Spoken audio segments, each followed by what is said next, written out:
Amen. All right. At this time, we'll call this meeting to order.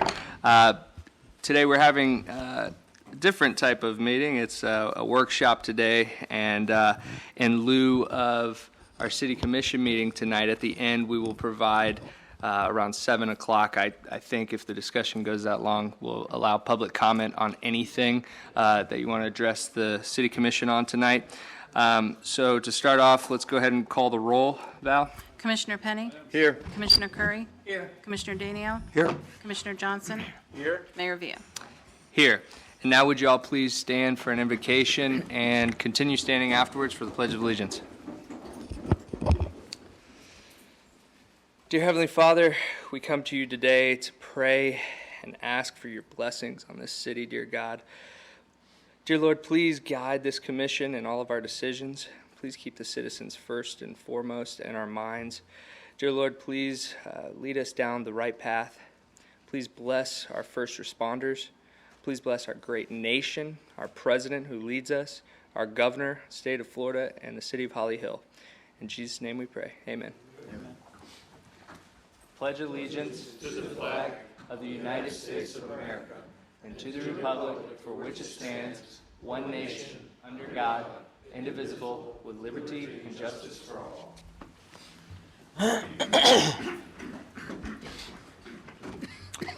All right, so we'll go to item 1, which is HVAC for city properties. And Joe, I'll toss it to you. I'm going to turn it over to Antoine. We'll turn it over to the consultant for a presentation and an understanding of where we're at with our. Commissioners, earlier in late 2019, we have asked the firm of ABM to do a assessment or a very, very high above ground, over 30,000 feet assessment for our HVAC system here at City Hall. And they came back with some recommendation, and that's what we were going to ask them to present to you today. It's Rob who's going to do the presentation. Thank you, Rob. Just state your name and company for the record. Yeah, my name is Rob Duncan from ABM. Thank you, Rob. Take it away. Thank you. We're going to go through a couple of things really quick. Want to start just very quickly, level set. Some of the challenges we're going to talk about in Holly Hill. I don't want you to think that this isn't a universal challenge. I deal with cities. I'm a municipal account executive. All I do is deal with cities throughout Florida. I'm going to present to you some of the cities that we've already had this discussion with and provided some solutions for. So we're going to talk a little bit about physical conditions here in the country and in Florida. You guys aren't alone, all right? And then some of the real challenges, the deferred maintenance needs in this building as well as the rest of the city. We did do a high-level assessment, want to talk about that, and then show you the model that we've been using to help other cities in the state. On this, these 5 municipalities are cities that we've actually had this conversation with, identified the types of challenges it appears you're dealing with, and have already implemented solutions. The key to that is they were able to implement solutions that were budget neutral. So basically, they were able to get the things they needed without impacting the budget, without providing or coming up with new taxpayer needs. So there was no impact to the taxpayers with the programs. These cities throughout Florida, I think our city manager probably knows most of the city managers, but you're more than welcome to talk to your colleagues as well. They all are glowing, their clients that really like to speak about the program and what it did for them. So the trends in the cities, I don't know if you all read this report, but the City Fiscal Conditions Report has been published for many years by National League of Cities. I've been tracking it since 2013, and this figure is always a key one to me. On the top, 5 or 6 years ago, the positive trends, there wasn't anything around 77%. 5 or 6 years ago, we were just coming out of the Great Recession, and there weren't a lot of things that were positively impacting the budget. There was a lot of things negatively impacting the budget. But even over the last 5 years, since they've been producing this, the one that's been number one every single time has been infrastructure needs. Every city has been dealing with infrastructure challenges as their number one thing negatively impacting their budget for the last 5 years. That's important because we've heard a lot about pension reform. We know about employee salaries. We know about health care.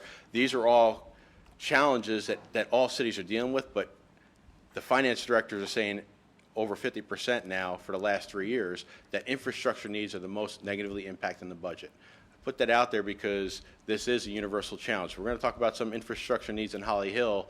This is something that most cities are dealing with because it's easier to say, all right, we're going to live with some older facilities. It's a lot harder to say, well, we're not going to take care of our employees. So that need has always been negatively impacting because the reactive repairs drive up those costs. And an interesting report, you know, I can email this over to you, that this Walking the Tightrope, this was a white paper produced in 2010, 2011, so just as we were coming out of the recession. And what they did was they looked back across 30 years of state and local government trends. And they came up with what they called a trend gap. And what they were basically coming to is the ability to raise revenue wasn't keeping up with the increase in costs to provide the same services over time, independent of recession. So right now, as we sit on governing bodies, we know what we've seen the last 8 years, but this has been a trend now for 4 decades where the cost to provide services is going up at a faster rate than our ability to increase revenue. So this is a greater story over a longer period of time that I think all of you are probably saying, yeah, that makes sense, but it's an interesting white paper. So specifically at City Hall, you know, we spent a little time going through this facility, and we actually went in and identified every single air conditioning unit in this facility. There are 36 pieces of equipment. That's 18 different split systems. So in a normal house, you'll have a split system, an outside unit, and the air handler inside. There's 18 of those in this facility. There's also a small mini split for, I think, a server room. So that's a lot of pieces of equipment for this building. And it kind of makes sense. This building wasn't designed with air conditioning. It kind of got added over time. It probably got added piecemeal over time. And now you have a little bit of a challenge. What's interesting here over on the right is the amount that's already beyond useful life. So this happens over time, especially when we're taking care of other priorities. Right now, most of your units need to be replaced. They're just at the end of their useful life, and I'm going to show you some pictures, and I don't want you to be alarmed, but you're dealing with a capital need right now, just in the fact that the equipment needs to be replaced. It's at the end of the useful life.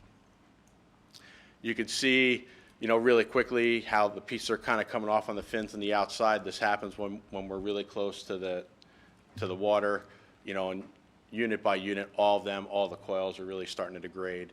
What happens here is they end up getting leaks, and you lose your refrigerant, and it costs a lot of money to do the leak repair, and then the unit still needs to be replaced anyway. One of the things that we notice, and keep it here for a second, you see that circle hole where it looks like something was put on, it was sealed off. There used to be a tube going in there that was bringing outside air into the individual units, so all these were kind of closed off. At one point in time, there was a unit that basically took air from outside, conditioned it down to room temperature, and then it got distributed throughout the building.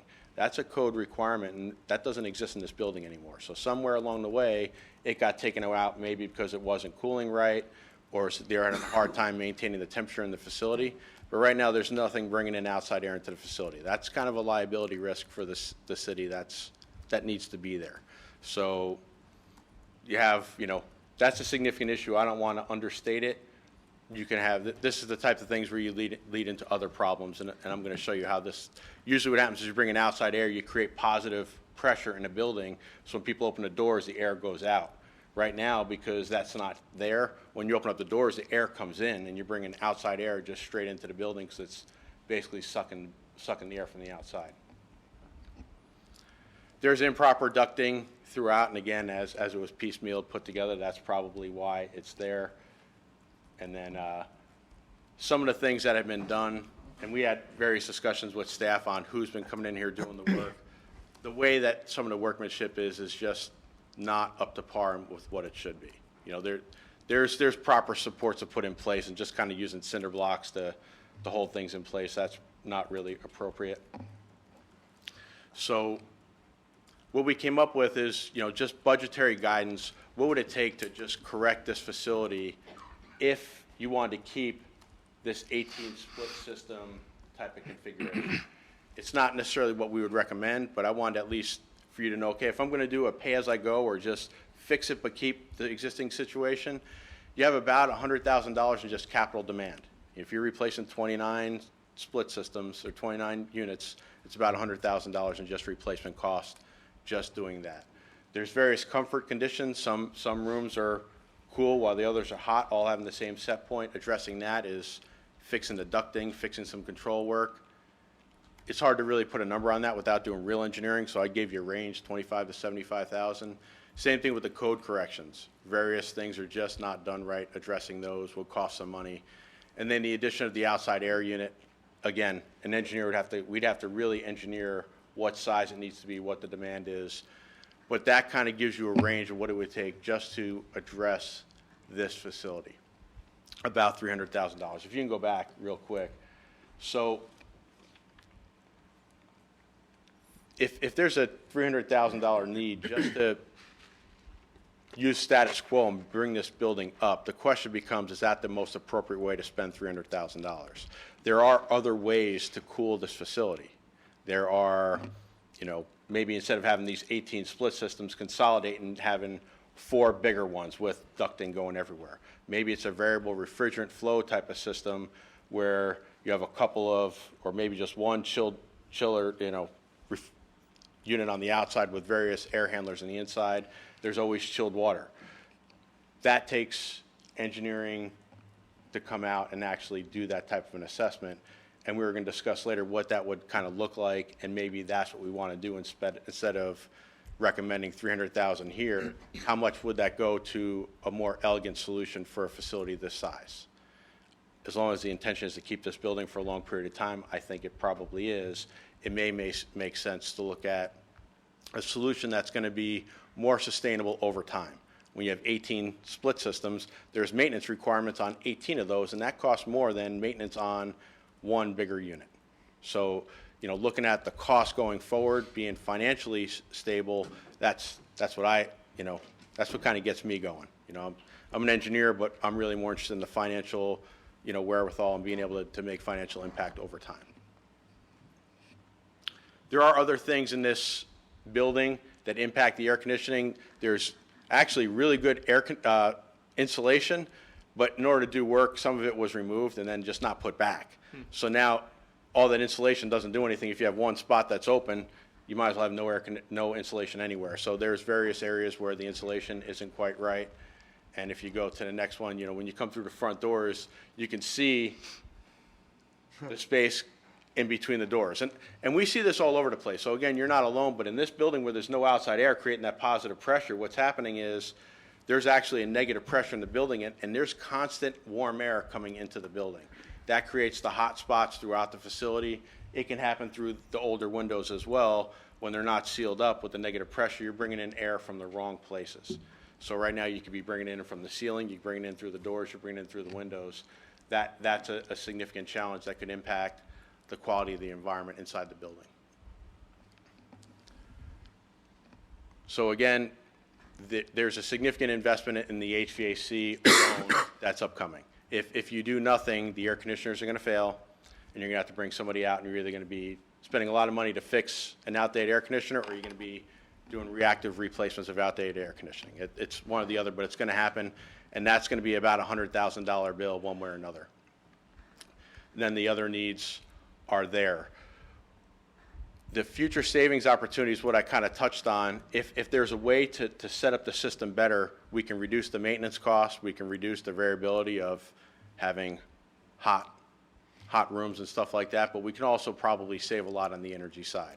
So when you have a system running this way, what's happening is you're spending a lot on the energy, and maybe there's a 10, 20, 30% savings on the energy side that we can look at. So the question at the bottom is the first one. There's more I can show you, but given the financial conditions what they are, is Holly Hill interested in going after a proactive strategy and a long-term strategy? And I think as we look for guidance, that could be a head nod. Yeah, hey, show me your. Maybe I'm just not interested. You mean to continue this presentation? Yeah, I mean, I'm kind of curious. Is am I hitting, does this sound okay? I got a couple of head nods, just want to make sure we're on the same page. Yeah, let's continue on. Yeah. So, when we were here, we did a really quick look at your other facilities. So you have the, across the street, next door, you have the water treatment facility, look at the fire station, and you have another $200,000 worth of air conditioning that's basically at the end of useful life. Okay, so that's there, okay? I'm not an alarmist. I'm not going to tell you, okay, it's going to get hot in a few months and they're all going to fail. That's not what's going to happen. But over the next 2 to 3 years, most of those are going to fail at some point in time, and it's going to be better to replace them than trying to fix units that I already know are beyond useful life. So you have about a $300,000 in just beyond useful life equipment in the city right now. The reactive workaround solution, I'm going to show you a picture of that, and there's poor workmanship in a lot of the various areas. So the facility manager, Stephen, was kind of explaining to me some of the challenges he's having with local contractors, and you know, that's something that's kind of causing some pain over here as well. Energy savings, we always like to look at it when we're looking at this type of project, because if we can save money over time, that can help pay for some of the things that you actually need. So, you know, this is across the street, I think over at Seco Hall, that's the one unit right there. These devices are things that people put in place to address things like it doesn't smell good. That's an ozone generator over there on the left. You have dehumidifiers in rooms. That's because the air conditioner isn't working properly. It's either not designed properly or it's not working properly. When these things are in place, it means it's not properly engineered and not properly maintained. So when we see this is a workaround instead of a true corrective action going into place. This is a new unit that was installed, and when we were up there, water was actually coming out of the unit in an area where it wasn't coming out of the unit. This causes failures quicker than it should. You spend a lot of money on a brand new piece of equipment. It should be installed and maintained to a level that you get the maximum life out of it, and the way this was installed, it's not going to. And there are various installs like that throughout the city that I saw. And again, this, right, I don't want to throw anybody under the bus. It's just, this is just the pictures, that's what we saw. So from a financial perspective, what we look at is, and these are numbers that maybe are somewhat ballpark of what we could expect here. If we could save $25,000 a year in energy, maybe $25,000 in maintenance and repair type of costs, and then, you know, budget $75,000 a year for the replacements, for the upgrades that you need, and get ourselves to around $125,000, $125,000. This is how we can fund real change. So how can you borrow some money right now, pay for it over time? What would that look like? This is what we try to do in a next step. What do you really need? So I gave you about $300,000 in City Hall, maybe $200,000 outside. That's $500,000 in need I know you need right now in air conditioning alone. What else do we need in the city? We didn't do a real deep dive. So you may not need all this savings. Maybe it is only $500,000 in need. But what we try to do is come up with a funding solution to make sure that we can actually pay for those needs in a budget neutral way in the city budget. Now, Florida Statute 489145, this is what the city of Temple Terrace used to use ABM. Again, they had the same type of problem, slightly larger city, but they had, as it turns out, $3 million worth of needs. And they had $100,000 in energy savings, $100,000 in operational savings, but quite frankly, they had over $1 million worth of air conditioners that they knew they needed to replace that they hadn't gotten around to replacing. So they took about $150,000 a year in just capital payments to pay that over the life of the program. So they ended up with a budget neutral program. Actually, they had a budget savings of $30,000, $40,000 a year over the life. So they actually ended up with general fund relief as part of the program, but they addressed all of their needs. Subsequent to that, the other 4 cities actually piggybacked theirs to simplify their procurement, but the other 4 cities, all like you, had deferred challenges, not enough money, and they used this statute basically to procure the solution. Go back real quick, and I'll give you the details on a few of them. The big thing about this statute, there's guaranteed energy savings. So basically, we have to guarantee what the savings is going to be. If we say it's $25,000 a year, we have to measure it and verify it every year, and if it comes in short, we have to write a check for the shortfall. So as you're making a decision, you're not making a decision on someone saying, yeah, you're going to save $50,000, they go away and you have no one to hold accountable. The statute requires accountability for the duration of the program and true accountability to actually writing a check if there's a shortfall. There's also a guaranteed maximum price. So one of the challenges I know cities deal with are change order nightmares. So I watched City of Zephyr Hills do a $750,000 fire station rehab that cost them $1.5 million when they were done because of all the change orders. This is a guaranteed maximum price type of program, so you don't end up with change orders. If someone comes in, they're required to be a design build firm.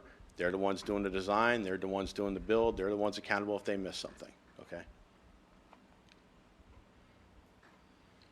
So I apologize, there's a little bit of a eye chart. City of Satellite Beach, just a little south here in Brevard County. We just completed the install of this project. They went to contract in September of last year, and you could see they did a lot of air conditioning, particularly in their community center.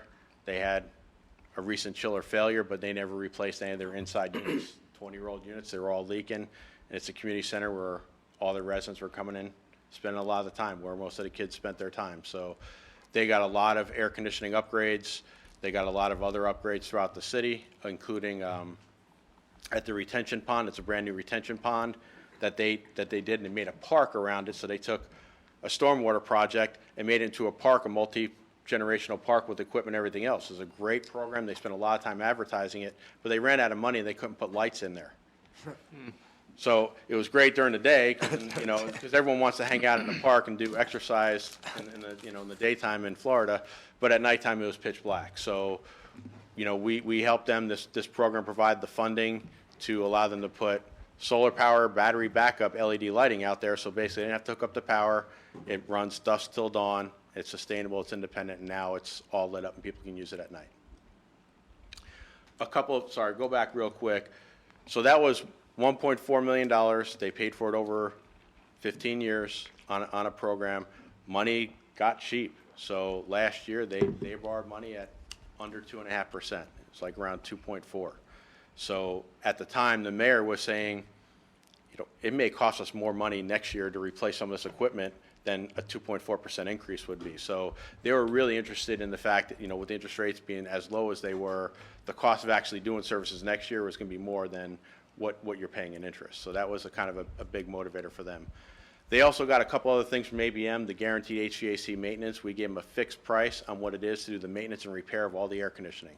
Basically, we took over ownership. If any of them fail, it's up to us to come and fix it.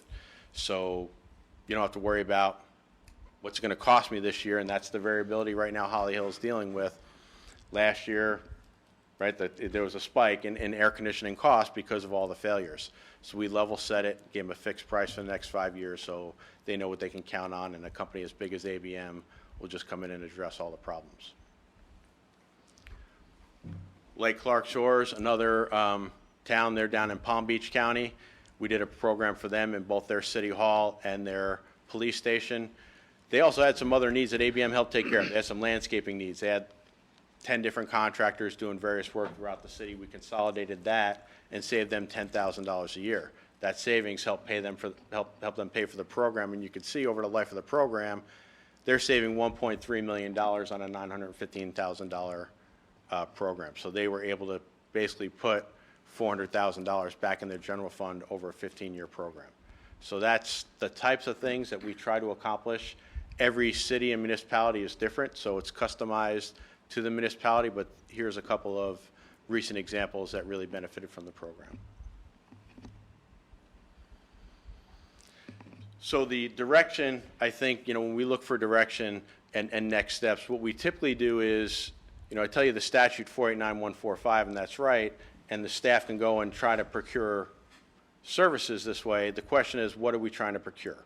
So I gave you kind of a high level, 30,000 foot level. Normally what we do is say, let's do a little bit of preliminary study and give you better guidance. Like, guidance of, you don't know. Do I want to do a $500,000 program or a $2 million program? It may be a different answer at a $500,000 versus $2 million. So what we typically do is we do a preliminary study, get a little of engineering involvement, and, deploy some data loggers, get an assessment of how much energy savings we're talking about.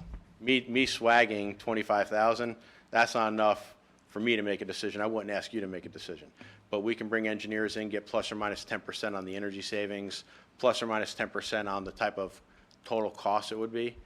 And then you would have you'd be more informed to make a decision. Do I want to put this out for solicitation? Do I want to go and actually procure these types of services? The way it'll go, so stepwise, if you give direction tonight, yeah, that makes sense, do a preliminary study. If it comes back and there's a type of program that meets what you're talking about for the other cities, we'd be interested in going forward. You know, I can have that conversation and make sure ABM will put forward the resources. Commissioner Penny? What's step one cost us? So step one won't cost you anything. Okay, so we will do at risk as long as the commission is on board. Yes, this is something we're interested in pursuing. We will do that at risk. There's a competitive selection process, and once you get beyond that competitive selection process, now there's going to be a fee. Anything before that, what we're doing is just saying, hey, look, I have some information based on a couple days worth of work. What I'd like to do is get a little more information and come back a little more educated on your facilities and what we really can do before you go out to solicitation, because I may make a different recommendation based on what we find out with an engineering study. So, Scott, do we have to do an RFQ to select ABM to be the qualified vendor to do this for us? It sounds like they're a consultant. Honestly, I've never heard of ABM until tonight. So, as I understand it, ABM is a consultant that's going to hire subcontractors through the competitive bid process, and you're going to take a cut off the top. No. So I'm glad you brought that up. Thank you. It's very important because I think some of the people that approach your city manager in the past, that's exactly what they do. Okay. So I want to come back to this, but do me a favor, go a couple of slides later. Usually when I get into that one right there, usually when I come here, I don't like to start with the ABM advertisement. Okay, I don't want to do the commercial. I want to talk about you and the challenges you're dealing with. But ABM as a company is an interesting story. We were founded in 1909, and we started off as a window cleaning company, right? ABM is American Building Maintenance is what it stands for. We're now international, so some people told us, hey, you may not want to say American Building Maintenance if you're outside of America, all right? But we have it's now over 130,000 employees, and we self-perform the services that we provide. So we're just like a city. Our employees are our base. That's what we do. We don't manufacture a product. What we do is we provide services, boots on the ground, all over the country. Over 8,500 employees in Florida, basically providing various services you see up here. The parking over at Orlando Airport is actually wholly maintained by ABM. We collect the money, we maintain the garages, all the various things that go on in there. That's ABM. Janitorial, we clean 3 billion square feet a day. So you can imagine how many people we have actually providing janitorial services. Landscaping, golf courses throughout Florida, a lot of school districts as well on the janitorial landscaping side in Florida. They're big customers of ours. And then air conditioning is obviously a core competency of what we do, so especially here in Florida. There is a lot of things that ABM touches, but it's all actual people doing the work. So where's the competitive bidding process? Yeah, so if we go back up, the competitive bidding process and what we recommend is to do a high-level assessment. So once you have a competitive process and you select a partner, you'll do an investment-grade audit. That's where engineers really get into and give you the guaranteed maximum price, the guaranteed energy savings. That's about a 90-day engineering study to put together construction-ready documents to actually execute a contract. You'll have to select somebody to do that, and you could potentially say, hey, I want to go select that now, but right now you don't really have enough information to know for staff that how do you pick the right person? Because without enough information to know exactly what you need, so you have a water treatment facility, for example, one of the things that we offer to do when we come down with the engineers is just review your plan, review your plant, and make sure there aren't any other energy savings opportunities there that maybe isn't part of the plan. If you find out, hey, there may be more opportunities there, when you're going out for selection, you may want to make sure you select somebody that's done water treatment facilities in Florida before. That could be one of your criteria. But right now, you don't know if you need that as a criteria or not. We could say, hey, you have the best plan we've ever seen. Make sure you don't worry about that. You just select somebody that's focused more on buildings. until we do an assessment, we really can't give you that type of guidance. And it kind of restricts staff a little bit, because now they don't know how to narrow down the RFQ. And if you have too broad of an RFQ, now you're making a broad selection based on broad criteria, and that doesn't produce the best results. Did that answer your question, Vice Mayor? Yeah, so did the city solicit you, or did you solicit the city? It's a good question, and, I'll let the city manager answer that one. I met Rob at an FCCMA conference where he did a presentation just about this, of how their company provided savings through the services that they provide. We talked after one of the conference sessions, got a little bit of an understanding of it, knew the challenges that we had with air conditioning, and asked him to come give us an idea of what may work for the city of Holly Hill.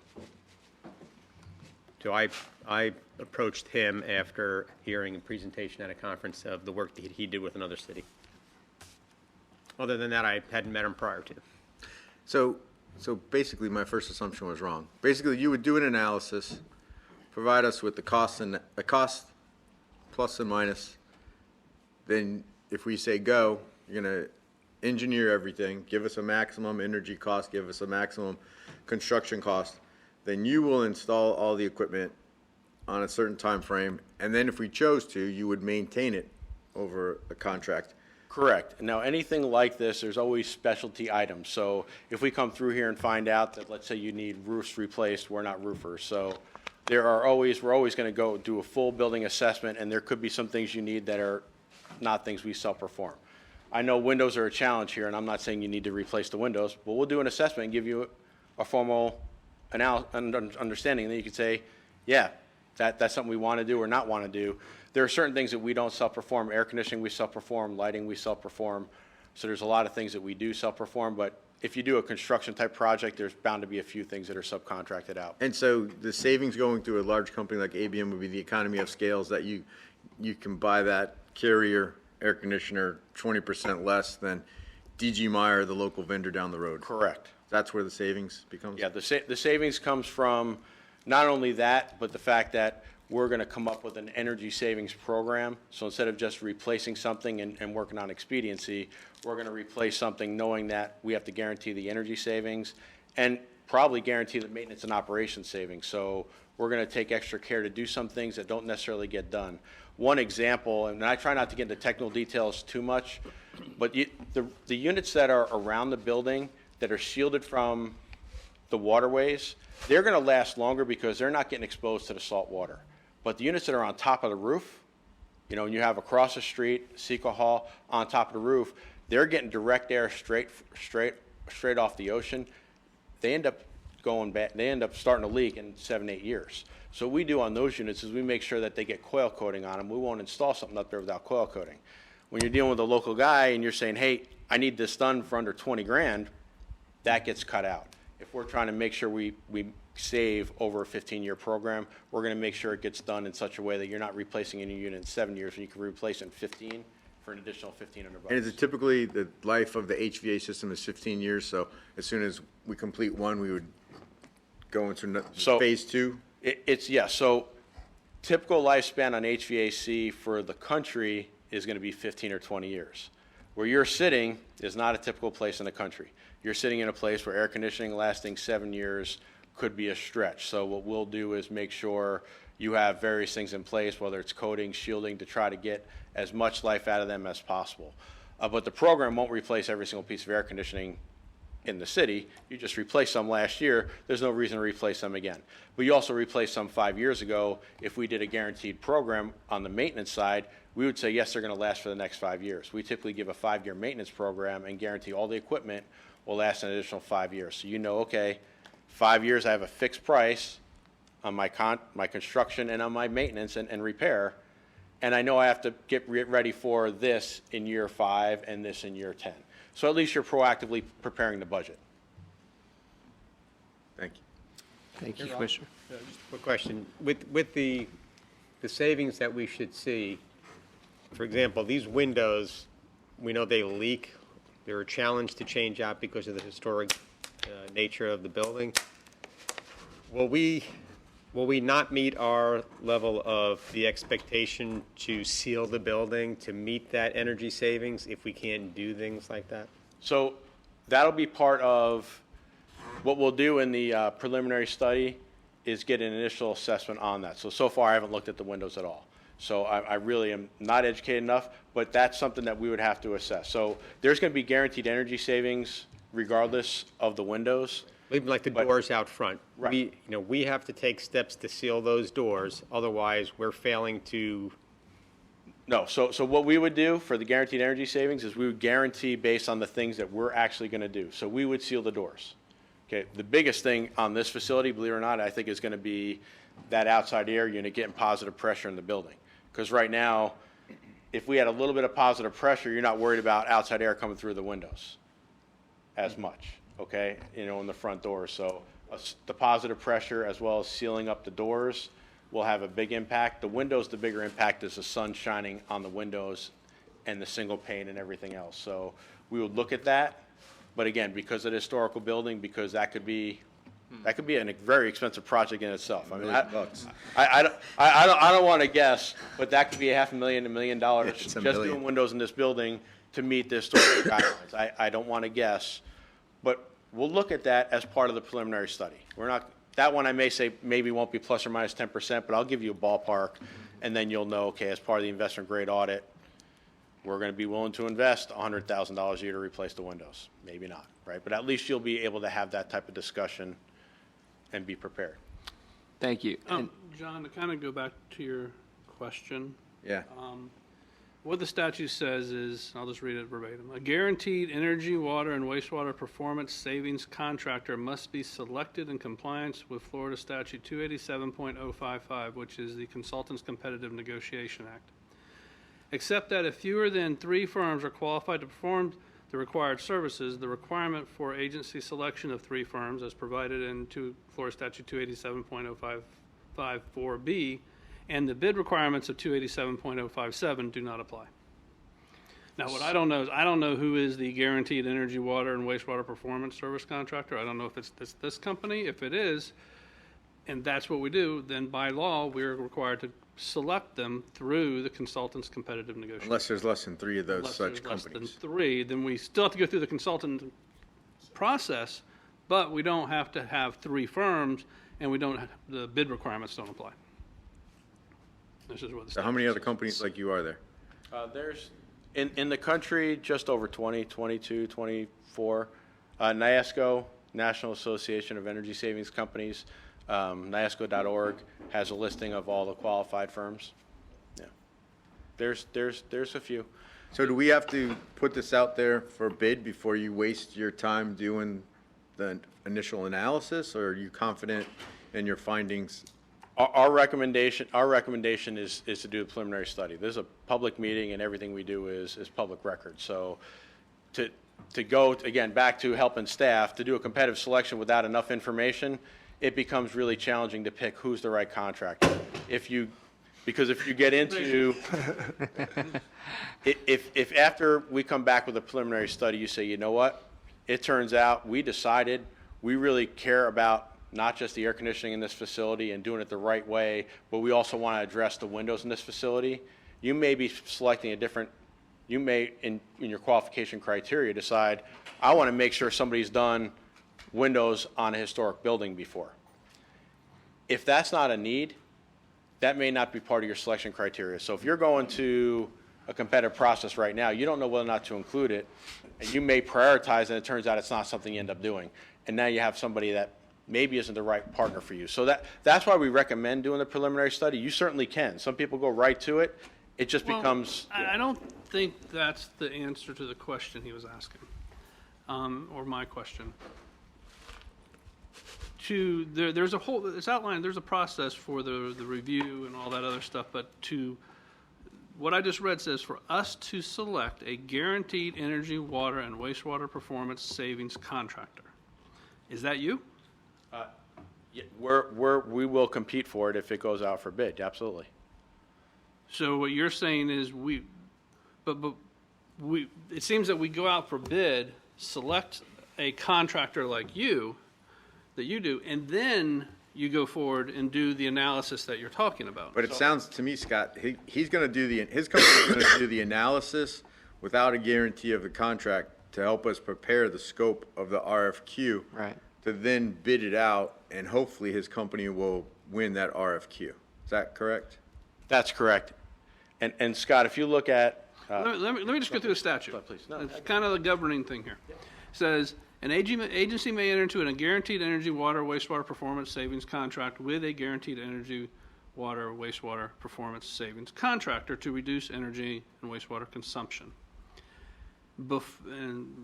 Before design and installation of an energy, water, or wastewater efficiency and conservation measure, the agency must obtain from a guaranteed energy, water, wastewater performance savings contractor a report that summarizes the costs associated with the efficiency and conservation measures, and provide an estimate of the amount of the cost savings.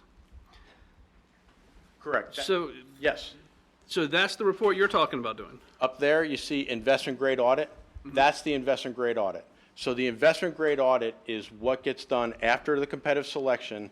That report Okay. that you're talking about is the investment grade audit, and that's So fixed firm that's not what price. you're talking about That's doing. not what I'm talking Okay. about. What I'm talking about is, prior to selecting somebody, let's get a general analysis on what it Okay. is we're going to be doing. So prior, For free. 'cause right now we No have. cost, no obligation. Right. We walked through and did a little of this, and we took some pictures, and there's compelling need to do more. But exactly what needs to be done hasn't been decided. So it's kind of an interim step. So in to essence, get the what, board- Yeah. this first step that you're doing is not contemplated in the law. Correct. And it gives us the information to then put the RFP to select your company or a similar type company. That's correct. Okay. All right. That's exactly it. Thank you. All right. Okay. Does that answer your question? It does answer my question. Thank you. Roundabout way, but you got there. He answered it long before you did. So. I appreciate that because I had I a brought the law. I had a question kind of about the bid process as well, that I don't know how typical it would be for a company to help us come up with our criteria and then bid for that. So it just seems odd to me. Is that normal, Joe? In this case, I don't know. Right. I can't have an engineer design a project and then bid on the project unless we go out for design bid specifically. But in this case, I don't know the answer to that. Yeah, we're not Okay. designing anything and putting together design drawings or true constructability. That's why I said plus or minus 10%. It's more of a guideline. It's more of a, this you probably need to do something with, this you need Going to from do the 30,000 foot to the 5,000 foot. That's it. That's exactly Yeah, right. yeah. It's getting you a little bit more in the ballpark to give you a better idea of what to put in the RFQ language.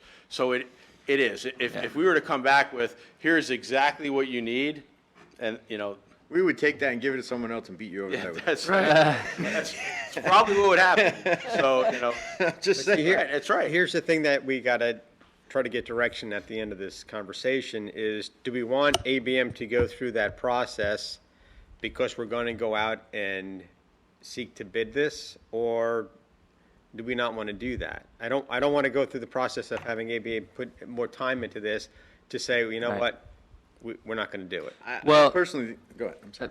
And it's going to come down to money. We have to still get back Exactly. to you on that part. That's the question that's still lingering, is just we're, we don't have any financials up here yet. to discuss, what we could be getting into. So it's hard to say that we're committed at this point. I know you're asking us if we're committed. Now, we're committed to fixing problems. That's what we're all up here for. And we do have a problem. Joe, remind me, do we have anything currently in the budget for fixing HVAC systems this Yeah, year? we've got HVAC repair in several areas of the budget, whether it's general fund or in the water and wastewater areas. So we do have money budgeted all over. I don't know exactly off the top of my head. If I could get a ballpark figure, I know, Stella, I'm putting you on the spot, but 25. I'm thinking 25,000. about 25 ballpark. So I guess my additional question for you is, if we were to go down this path, I have to understand what exactly not the money is right now, but the way that it works. So you come to us, say, you have all these problems, this is what you need to fix. We put it out for bid, you win the bid. Now you say you have X amount of dollars to fix, and so we put up $1 million to fix everything, and then from there on, we pay you whatever it is, $20,000 a year, I don't know. Or do we get on a payment plan immediately so we don't have the upfront cost as if we were fixing it?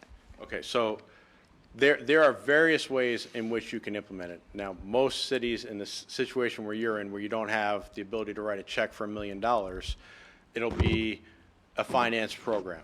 So we'll come up, the investment grade audit, we'll come up with, here are all the needs.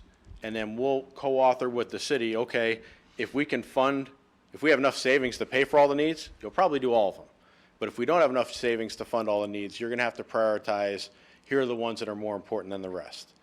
And once we do that, then you have a fixed maximum dollar amount. Let's just use $1.4 million only because I know that the finances of the Satellite Beach deal, that was a $1.4 million deal.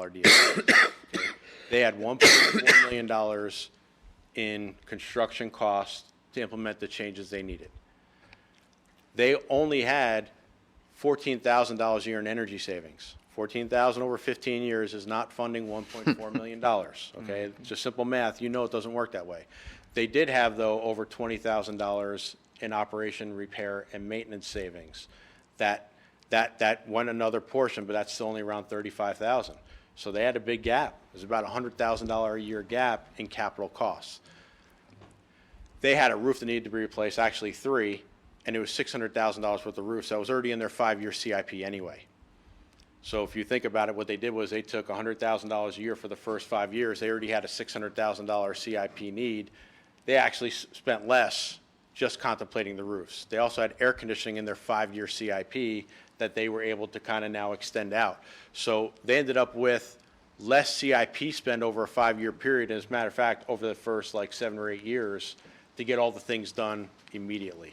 So that's what we would have to do. We'd have to look at the true CIP plan, the existing CIP, but we'd be doing is giving you budgetary guidance on the future CIP. I'm sure, based on the report we've done to now, the CIP is going to have to change for 2021. It has to. If you have $300,000 in air conditioning equipment, I'm telling you it's going to fail in the next 2 to 3 years, you can't not have it in the CIP. You can, but it's just going to be in your reactive repair, spending in the general fund anyway. So we're going to identify all of that, what is you're going to spend, pay as you go, and then we'll come up with the savings to show you how to fund the program. I don't know if that's directly answered. Yeah, it's pretty close. So, question. So we go out and get our financing. We pay you, let's just use those numbers, 1.4. We would come back, get a loan, come back, pay you 1.4. And now year 2, we start paying you a maintenance fee, or is that included in the original 1.4? Fair. So the items that have warranty with them, you get full warranty on. So if it was a roof with a 20-year warranty from a roofer, you'd probably get their 20-year warranty from that roofer. On the air conditioning equipment, we give you the warranty on the air conditioning equipment. Typically, we try to buy extended warranty on the equipment. But there's no ongoing payment to ABM once we do the construction, except for the measurement and verification report. So as the attorney's looking through the statute, he's going to come to the portion that talks about measurement and verification. If we're guaranteeing $14,000 a year in energy savings, we're going to have to every year come out and do a measurement and verification report to make sure you met the $14,000. There is a fee for that. It's a nominal fee. I mean, how much can you pay if you're getting $14,000 a year in savings to get a report to prove that you're getting it? But that's the only ongoing fee beyond the construction costs if we just do an upgrade project.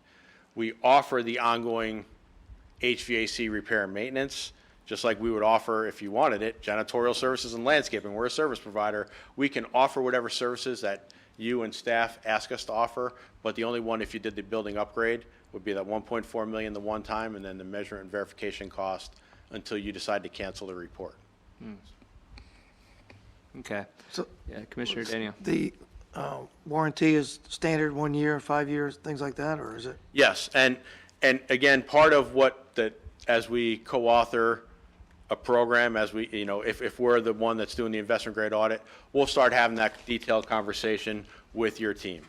If you get a standard 1 year warranty, price is this. You get a 5-year warranty, price is that. I mean, Right? You understand, where you're buying it a certain way, so there's always going to be a cost justification analysis. Typically, we go a little bit on the conservative side when it comes to cities.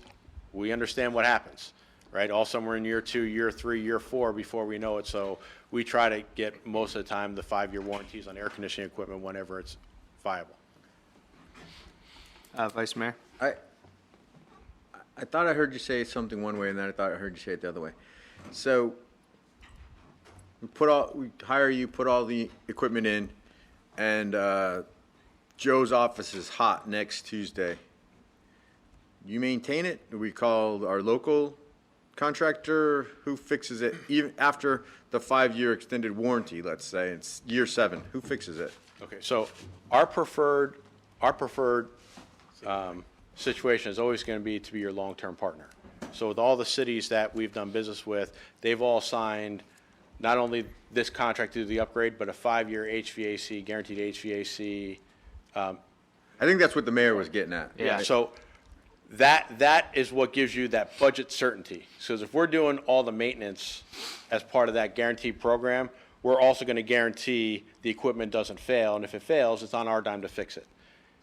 If we're not doing the maintenance, we can't provide that kind of level of guarantee, because we don't know who's doing what. So that's a special program that I don't know if anyone else provides that ABM does, where we truly have this guaranteed program. It's not an insurance program. It's not, like you have a home warranty and then they send out contractors. It's not that.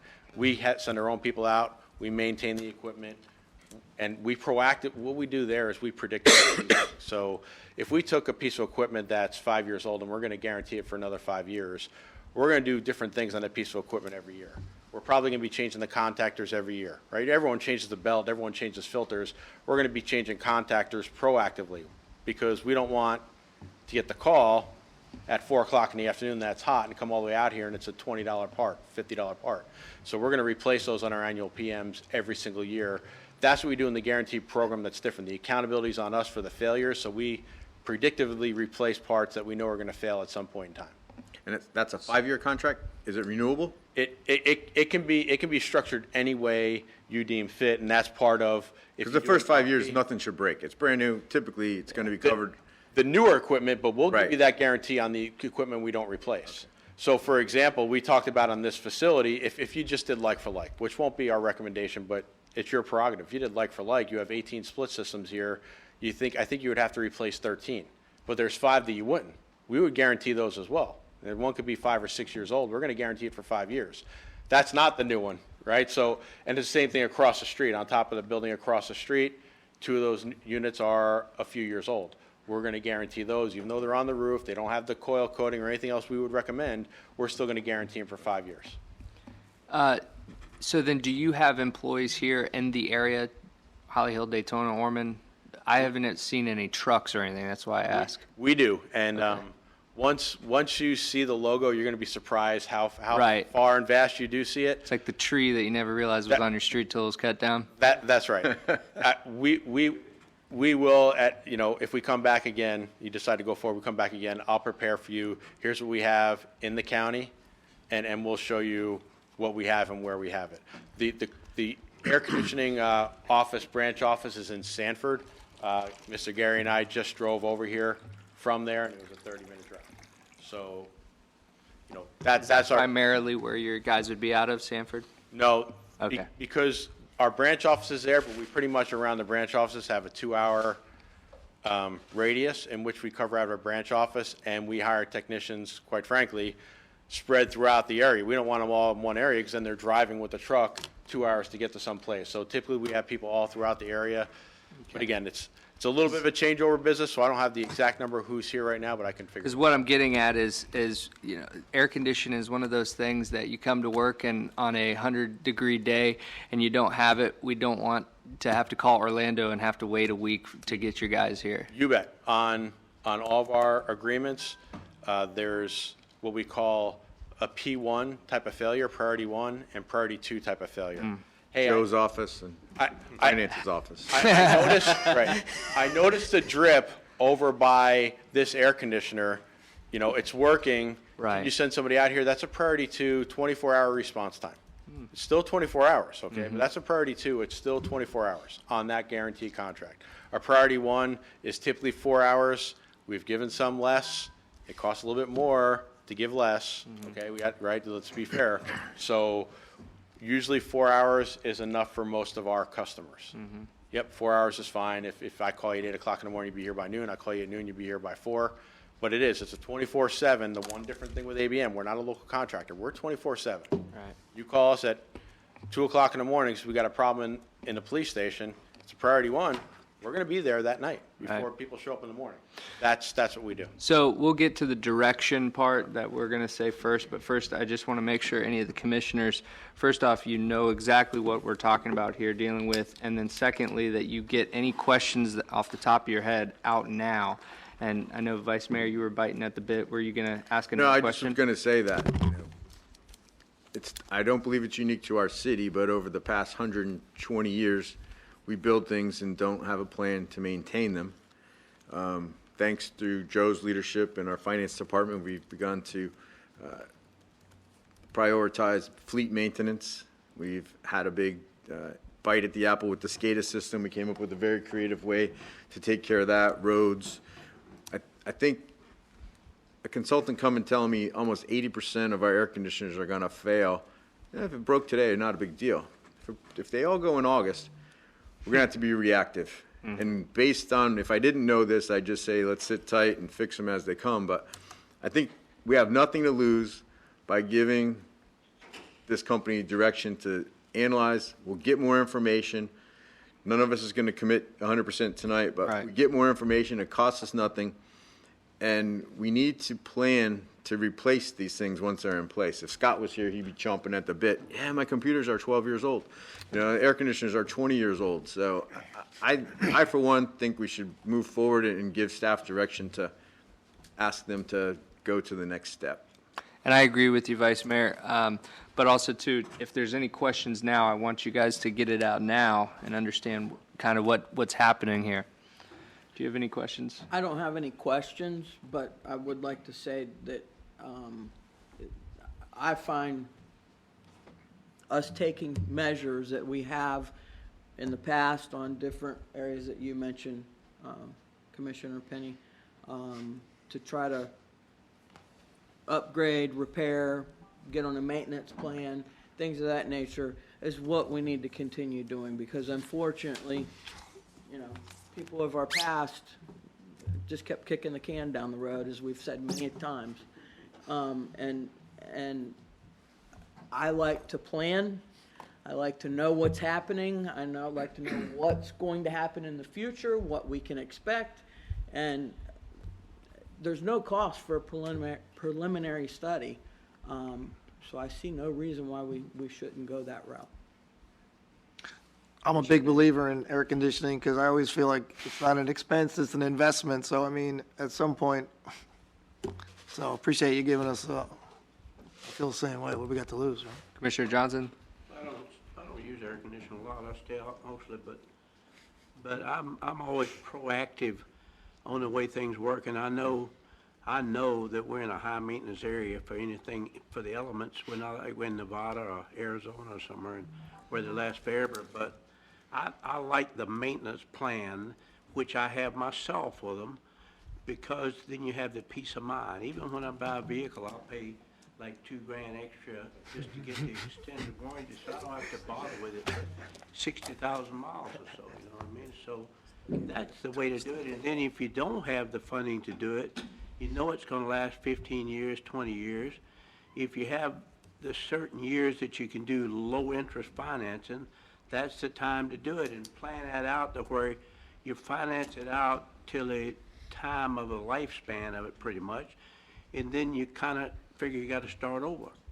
But I don't believe in passing anything on to future generations, but I do believe we need to kind of look at it in the direction you're going in. I think that's a great idea to do the maintenance thing, finance it the way you need to do it, and not put yourself in a financial bind, and be able to pay for it over a period of time and not have to worry about the maintenance of it. That's the main thing. All right.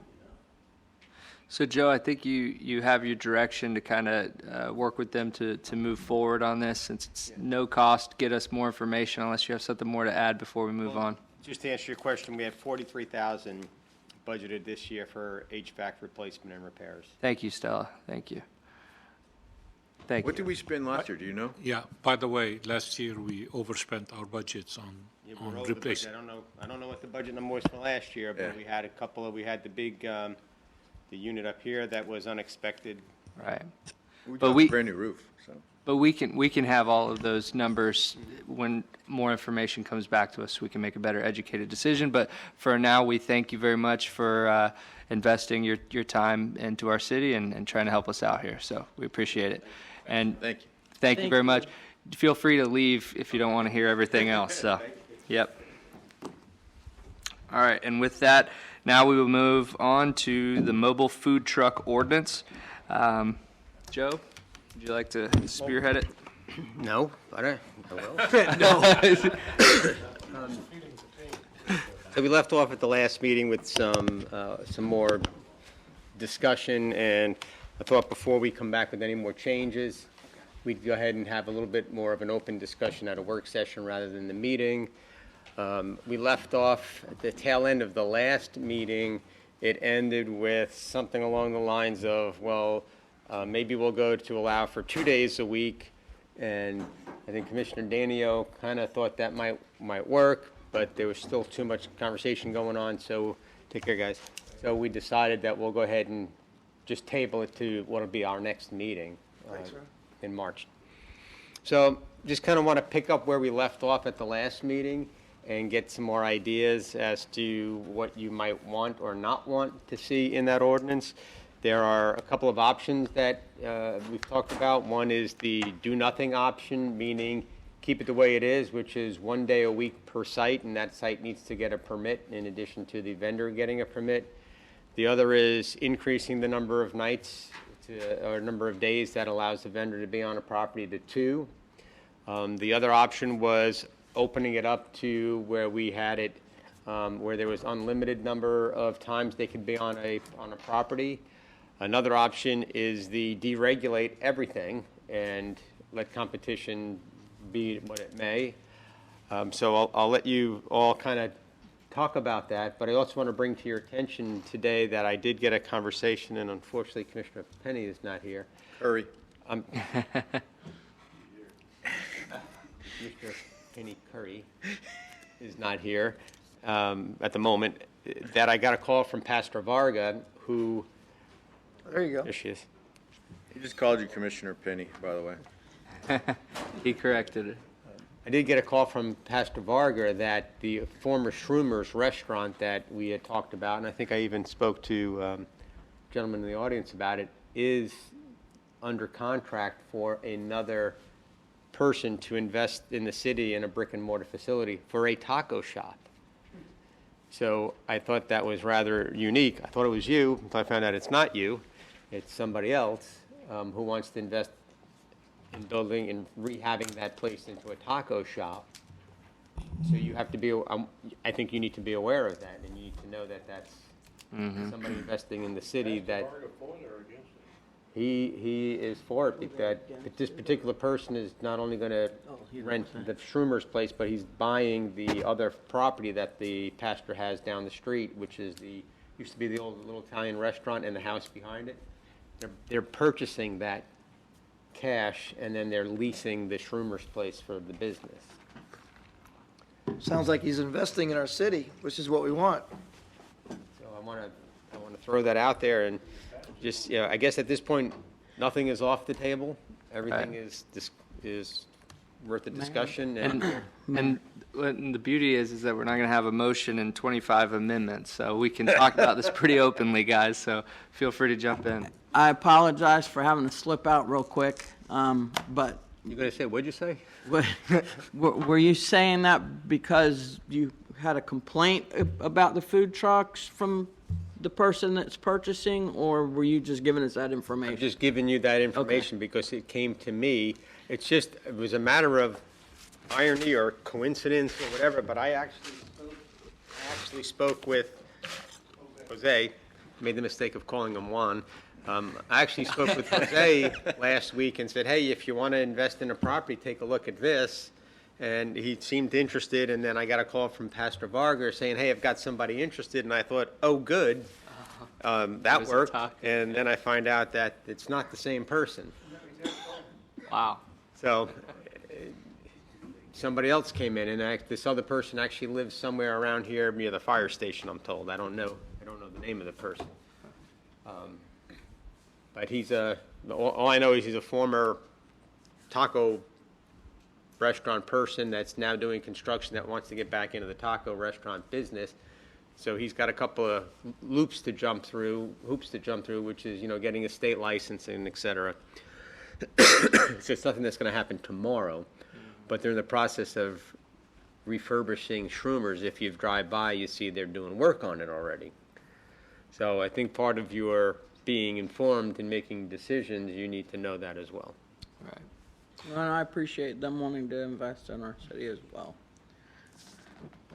Yep. So I'll kick it off. I am for deregulating this, just letting free market run its course, and I would be open to supporting that. And I'm throwing it out there very lightly just because I don't think there's going to be much support to it, but I'm throwing it out there if there is support. If you would like to deregulate, jump on board. If not, we can move on to the next option. Vice Mayor. I'll meet you halfway. The more I thought about it, I think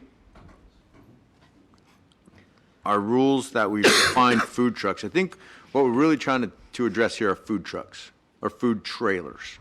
Either a truck or a trailer that wholeheartedly prepares the food there. And then we started talking about type 2. Mm-hmm. And then I started thinking about the Snap-on tool guy. What's the difference between the Snap-on tool guy and, no disrespect to anyone here, the roach coach? That's what I'm going to call type 2.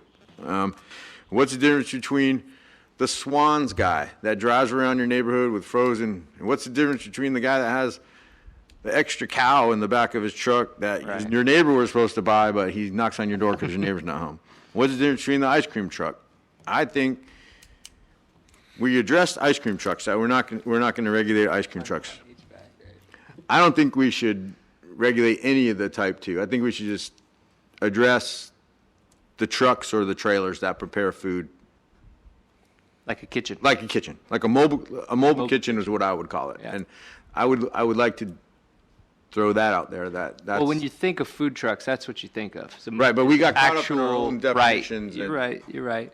And it made my mind spin about a million. If we do that, then we're going to have to talk about Snap-on food trucks. We're going to have to talk about the Swan guy. We're going to have to talk about the snow cone guy. Right. The whatever the guy is that comes out, everything with the. Right. Well, and then there's the question of how do you regulate it? So you have a Daytona business that loads up a ton of sandwiches and subs and goes out to Florida Health Care and goes up and sells it. How do we know that they're there? And then there's finger pointings. How do we even go about it? Now, with the kitchens, mobile kitchens, is kind of what I think we're all I thought thinking that's of. what we were thinking, but Right. when you read it, the other businesses got caught in there too. Right.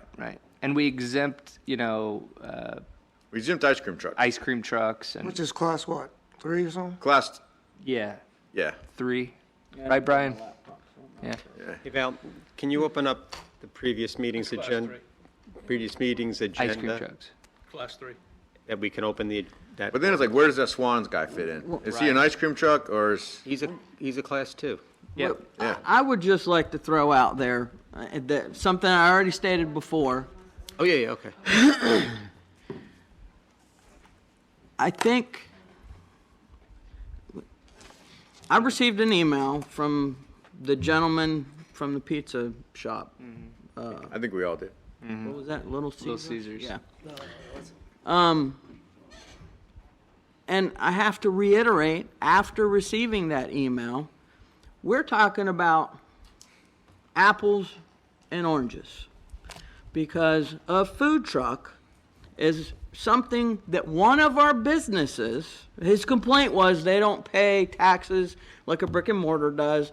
They don't have all the regulations like a brick and mortar does. However, the way I'm looking at this is we have brick and mortars that are going to request these food trucks, whatever class you want to talk about. I'm just talking about food trucks, the ones where you cook.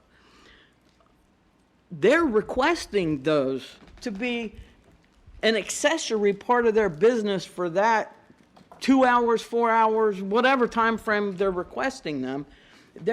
It's not the food trucks are setting up in an empty parking lot down at 3rd and Ridgewood and having, just lunch for the day to park there. That's not what it is. I'm sorry, but you're the only one that's ever here. He's set up with his truck. Now that I know it's tacos, I might go try it. But he is set up as part of a request from a business that has now extended their business in our city, which is Ace Hardware. Now, they're a brick and mortar, but they've also gone and extended. They bought property next to them. Their business is growing. That's what we want. So he's requested to be there every Tuesday, I guess, Taco Tuesday. So we also have other businesses like Copper Bottom, because I'm on their Facebook, so I see where they have food trucks from time to time to do events that they have or whatever, promotion for whatever alcohol it is they're bringing out of the barrel. That's an accessory that they're requesting, that they're a brick and mortar that pay all those fees. That's the way I'm looking at it. The Red Pig, I guess, has spoke to a couple of you, and they want to do the same thing Copper Bottom's doing. Can I give you some information? You go right ahead. Sounds to me like we're going to do that. No, we don't. We do it by what we're doing currently, but the way you're talking, I think one of the solutions to get you that is to require, and I'll use Ace Hardware as the example. Ace Hardware comes in and they get a special exception to allow food trucks on their property permanently. Because now what you're saying is they've invited them on here to be an accessory to their business. Well, if you want it to be an accessory to the business, classify it as a special exception, and now you don't have to have annual permits. But I don't want to have to make somebody go through a special exception request and all the money that it requires, because they have not been able to limit that as of yet, to do that. Well, here's something you may not know about Ace Hardware. When they were moving into the new facility, they considered opening up a small food They arena. considered putting Gina's there. I didn't remember that. But yeah, they were going to put a restaurant in their business office area of the building. And a couple of the people they spoke to felt like there wasn't enough business that would sustain it in the building. So they were going to build it into their model and then decided not to. So that's why I thought, well, maybe if somebody wants to change their business model to say, look, I also want to allow food trucks, well, get a special exception and that'll be a permitted use as an accessory. But there has to be an easier way for us to do that. It's called renting a building. That is the easy way. But Commissioner Danio, I understand how you feel. I do have compassion for you. You have a food business. But what I'm trying to point out is they're not setting up shop in an empty lot at 3rd and Ridgewood, or where, the Brass Works used to be right there in between off of 7th Street, what is it, 600 or 700 block of Ridgewood, where Brass Works used to be, and it was tore down, and the empty lot there. They're not trying to set up in empty lots. Who's they? The food trucks, I'm sorry. Well, That's they're not what trying we're to set up doing. now, but we want to make sure that we're not opening up a can of worms for the future. I- What we do, But what I would like to continue or expand upon is to allow them to be that accessory for a brick and mortar that might not be a food establishment. Ace Hardware, Red Pig, Copper Bottom. For all I know, the new Florida Healthcare building might want to have Food Truck Friday, I don't know. Well, see, that's kind of what we do now. We give them 1 day a week. That's the whole idea of the ordinance we But passed 3 years ago. I don't think that's sufficient. I think they need at least 2 or 3 days a week, because if Copper Bottom wants to have a whole weekend party, then we're limiting that ability of one of our businesses to be able to do that. I have sympathy for the restaurants, but this is not a restaurant trying to establish a business. They're just trying to take what they've created as a business and move it to a brick and mortar property as an accessory use for that brick and mortar. 4 days a week? No, I didn't say it had to be 4, but I mean 2, 3, Or deregulate it. or deregulate it. I think last time, I was the first one to say 2 days a week sounds fair to me, but, and even So the we gentleman you're- from the Little Caesars was. Mayor, fine you're with it. saying just deregulate the whole thing. I think that we're here trying to solve a problem that doesn't exist, and I think that we're Yeah. trying to war game this for the future, as we did originally, with being one of the first cities, by the way, coming out with a mobile food truck ordinance well before Ormond and Daytona, and we came forward and had a small regulations put together. We haven't had a problem other than I've been asked several times by a business, I need more days. Now, it seems like they kind of got that worked out, but at the same time, I just don't see a problem happening. I haven't had one business come to me and say, I've lost business because you have allowed mobile food trucks in my city. With that being said, Commissioner, I also believe in you and all of our other restaurants, and I don't want to make it any harder for you than it already is in this economy. I don't want to do that. And if there is ever a problem, we can be as reactive as this board can possibly be to fix that, right? I just look at things, I guess, from a different perspective because I'm not a restaurant owner, maybe, but I look at options as a good thing. That's just, and if we're talking theory, that's my theory, is more competition actually makes us all better, gives us more options. So that's kind of where I'm going with it, just so you know. Like, I'm not against you or any of our restaurants, but Go ahead. So, I hear you, Mr. Mayor. I think if we deregulate it and we allowed Ace Hardware, not to pick on Ace, if we allowed Allstate Insurance to have a mobile pizza shop, so there's no mobile pizza shop now, but if we had a mobile pizza shop in the Allstate parking lot 7 days a week, that would be, in my opinion, direct competition with the brick and mortar business, because they're there all the time. But that's yeah, not, I could see that. So deregulating it, that could happen. And, that's not the intent, I don't believe, of the food truck. well, it might not be the. I agree, yeah. I don't think it's the intent of this country. So we now have 1 day. So I've had concerns that 1 day is not enough. So I threw out 2 days. And now the mayor's thrown out 365 days. The thing that, and the ordinance, the original ordinance said 4 days. And the more I think about it is that if someone had something, and then we talked about Fridays and Saturdays only. Well, that messes up Taco Tuesday. So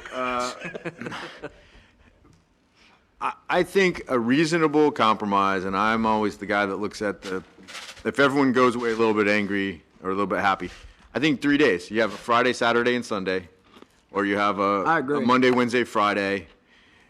Because if a food truck were to set up in the same place all the time, you wouldn't notice it anymore. Right.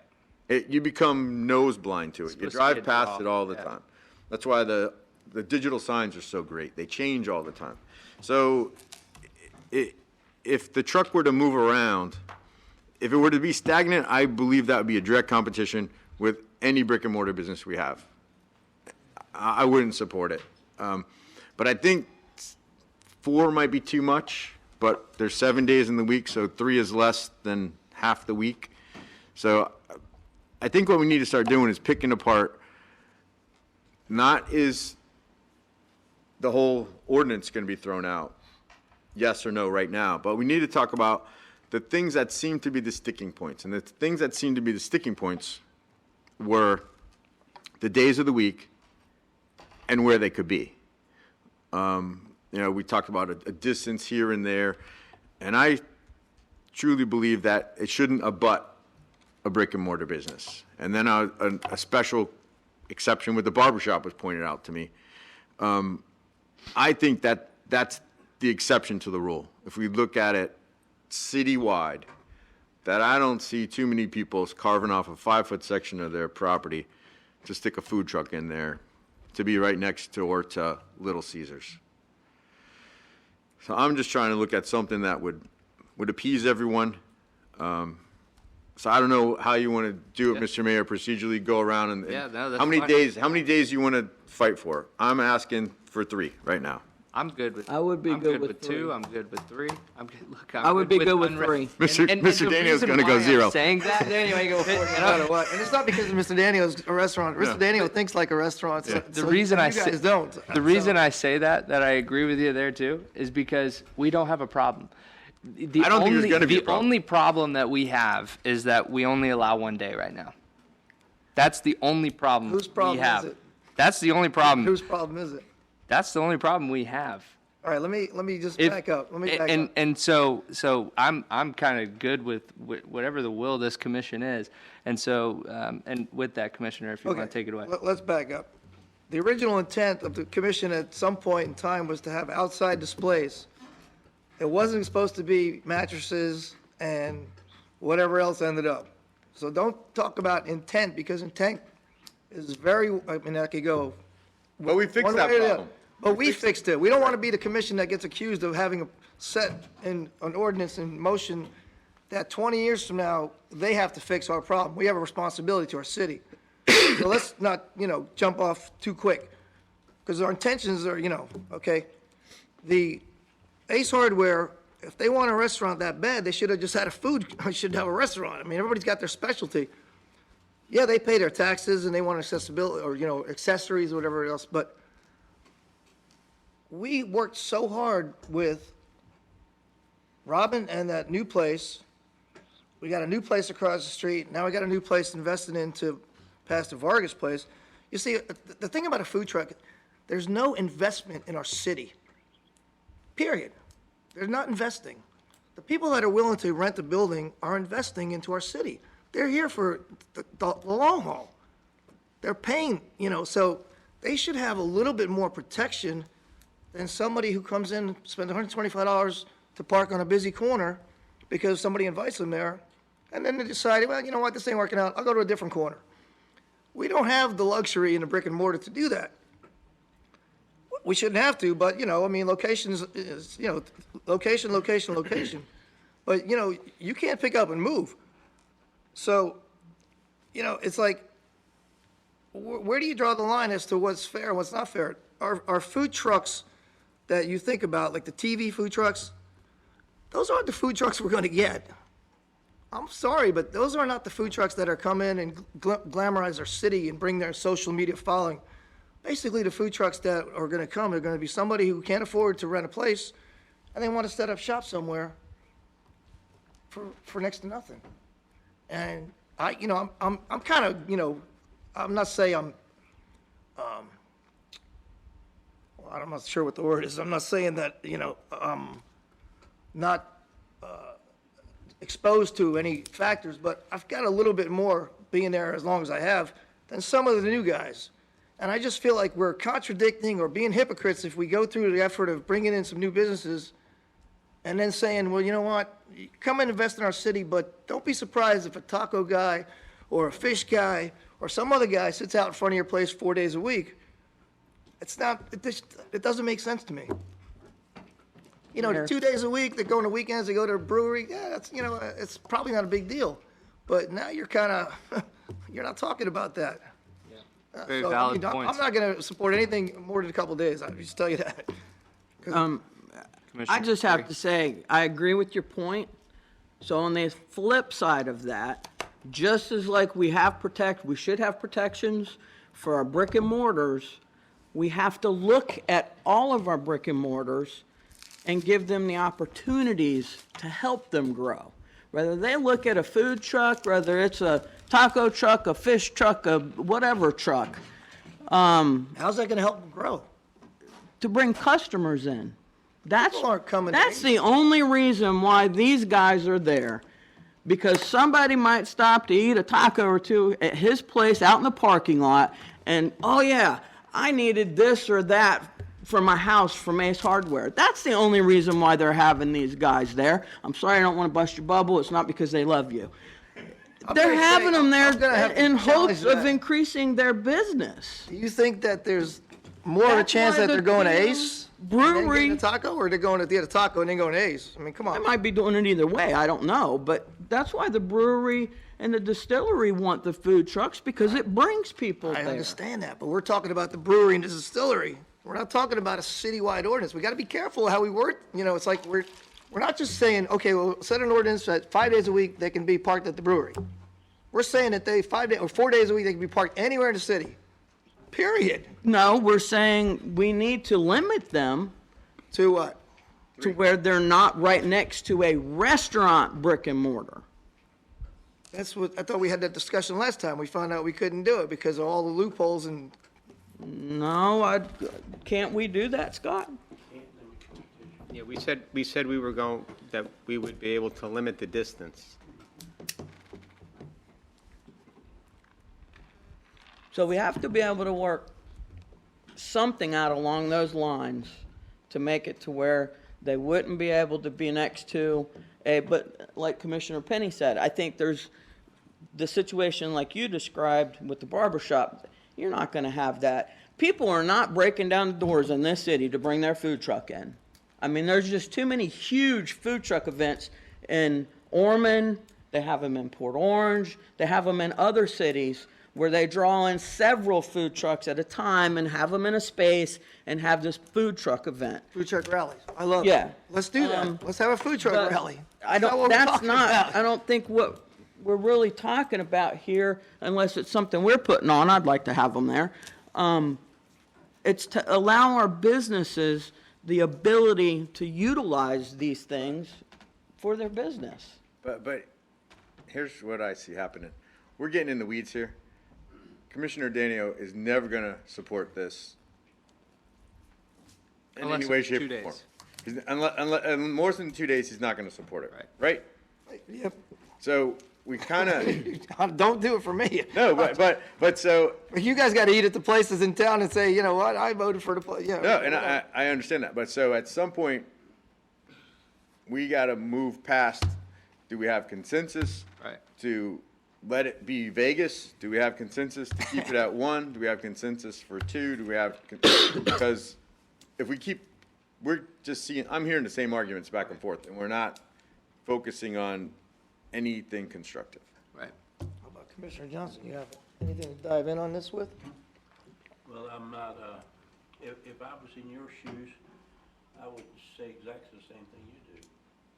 But I don't have a restaurant either, but the only thing I see both sides of it. I see that the food trucks sometimes need to go over maybe to Carswell or State or somewhere during lunchtime, and when the people only have a half hour for lunch, they run out of grab something or buy sometime in the morning for break. I can understand that, but I can't, I just could never go along with somebody just coming in and competing with the people that have business in the city that pay a lot of money for the brick and mortar and the taxes and all the different things they have. So this way or is that way? We just have to make a decision of how many days we're gonna let them do it, or give up on it, or keep it the same. Mm-hmm. So that's my theory on it. I know they need to go over to the small places that don't have time for them to do a lunch or something. They go out and get things, or they can carry lunch. They can carry lunch to work with them. Is it my understanding that they get to go 7 days a week? They just can't go to the same place? Currently. No, Say we're that Currently. again. Oh, that currently. Currently, they can still operate Currently, 7 days a week. They just can't go to the They same could go to place. different businesses. Right. Yeah. Each one of those business people have to have a permit to allow the food truck on the property. Right. Yeah. But they current- can get their, accessory a day a week Currently, currently. they can move Right. around. Yeah. Anywhere they want. All right. So now that we all kind of had our piece, I hear that deregulation is off the table. I hear that Commissioner Danio, the most he would go for is changing this to 2 days from 1 day. Also, too, wait, pause. Before we go further, Vice Mayor Penny at the beginning spoke about striking Class 2 classification of mobile food trucks. So first, let's just take that up. Are we all in agreement? It's not striking, it would be not requiring Class 2 to obtain a permit. Okay, so it Same would last just be, sentence that you see in Class 3, you would just put that language in Class 2. a mobile food vehicle permit is not required All for right. Class 2. Does everybody understand that? Does anybody Yeah. have any questions on that? Does anybody have any objection to that? No. Okay, we have consensus on something. Wow. All right, so we got that. So now the options are, I would throw out again, keep it the way that it is right now, right? Option 1. Option 2, go to Vice Mayor's Penny's plan of going to 3 days, or there's Commissioner Danio's going to 2 days. So we need some consensus to give staff to bring us back something. So I would be for 3 days. 3 days, 3 days, 2 days. What about you? What say you, Commissioner? I would go along with 3 days. 3 days? All right, then you have your 3 for consensus there, at least 3. What to bring back. Yep. So bring back an ordinance with 3, A little quicker. and we than can the still meeting. debate it. No, we're not, Well, not done Oh, yet. yeah, we're not done yet. what, with We what? gotta talk about distance, and Yeah. we gotta talk about who Okay, gets distance. permits and doesn't get Yeah. permits. And also, does this have to go, and maybe this is a question for you, Brian, So far, or? we're not changing the title, so based on what we learned from you today, we can bring back these changes for second and Second final reading. at the next meeting. Okay. Because the title so far, I think, is Stays the same, okay. All right, Vice Mayor Penny, you I- want I to talk just- about I- distance? When you start talking about the distance and then you're talking about to the door from the property line, I just think we should treat it the same way we do with alcohol consumption and religious organizations, that it cannot be on the next property. Just abutting property? Cannot be on the abutting property next to a brick and mortar restaurant. Abutting property. And I know that jams us up on this I special. thought we weren't allowed to do that. No, we do that? It's been changed. You just told me we couldn't. No, I just said you can. At first, it was we couldn't, because we can't First it regulate was good that we came competition, back at but the that last was meeting. for a, I thought that you was were- for a law case outside of Florida, right? Scott? That's my understanding, yeah, but we have distance restrictions for all kind of things.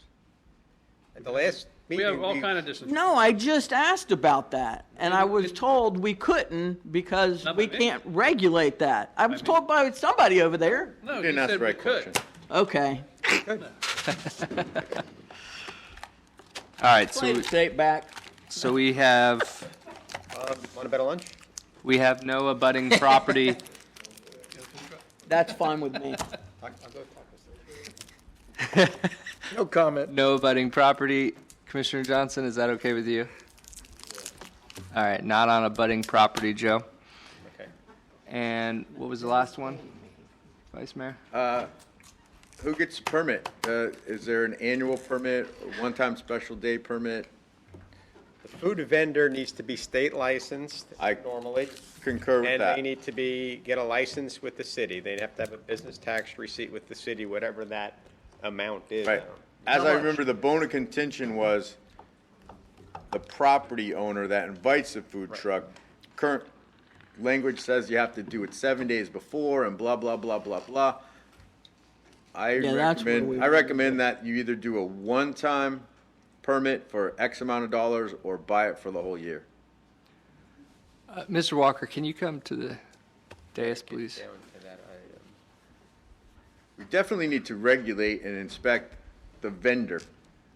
But the property owner, I think some of our hoops were a little bit, Who inspects the vendor? the state inspects the vendor, and then the fire marshal inspects the vendor, I believe, Yeah. and then we issue a permit. For how much? That's yet to be determined. So we weren't leaving you out of this discussion, but we were pretty well versed to. Feel free to leave me out of it. No. I'd be happy So- to sit down and listen and learn, right? I mean, For the record, Brian Walker, our city planner, can you address Vice Mayor Penny's suggestion on that?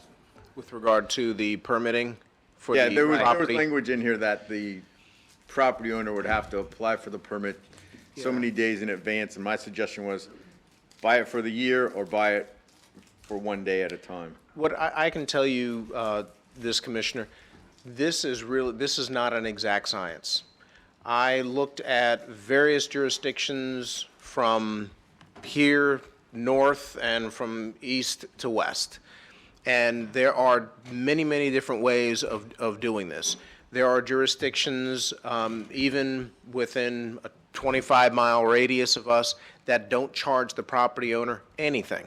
That the only person who pays is the food truck. The food truck gets their permit. They check them for fire and safety types of issues, and the property owner just has to give permission, and they don't pay anything. Others, the property owner does pay, so it's really whatever works for this city.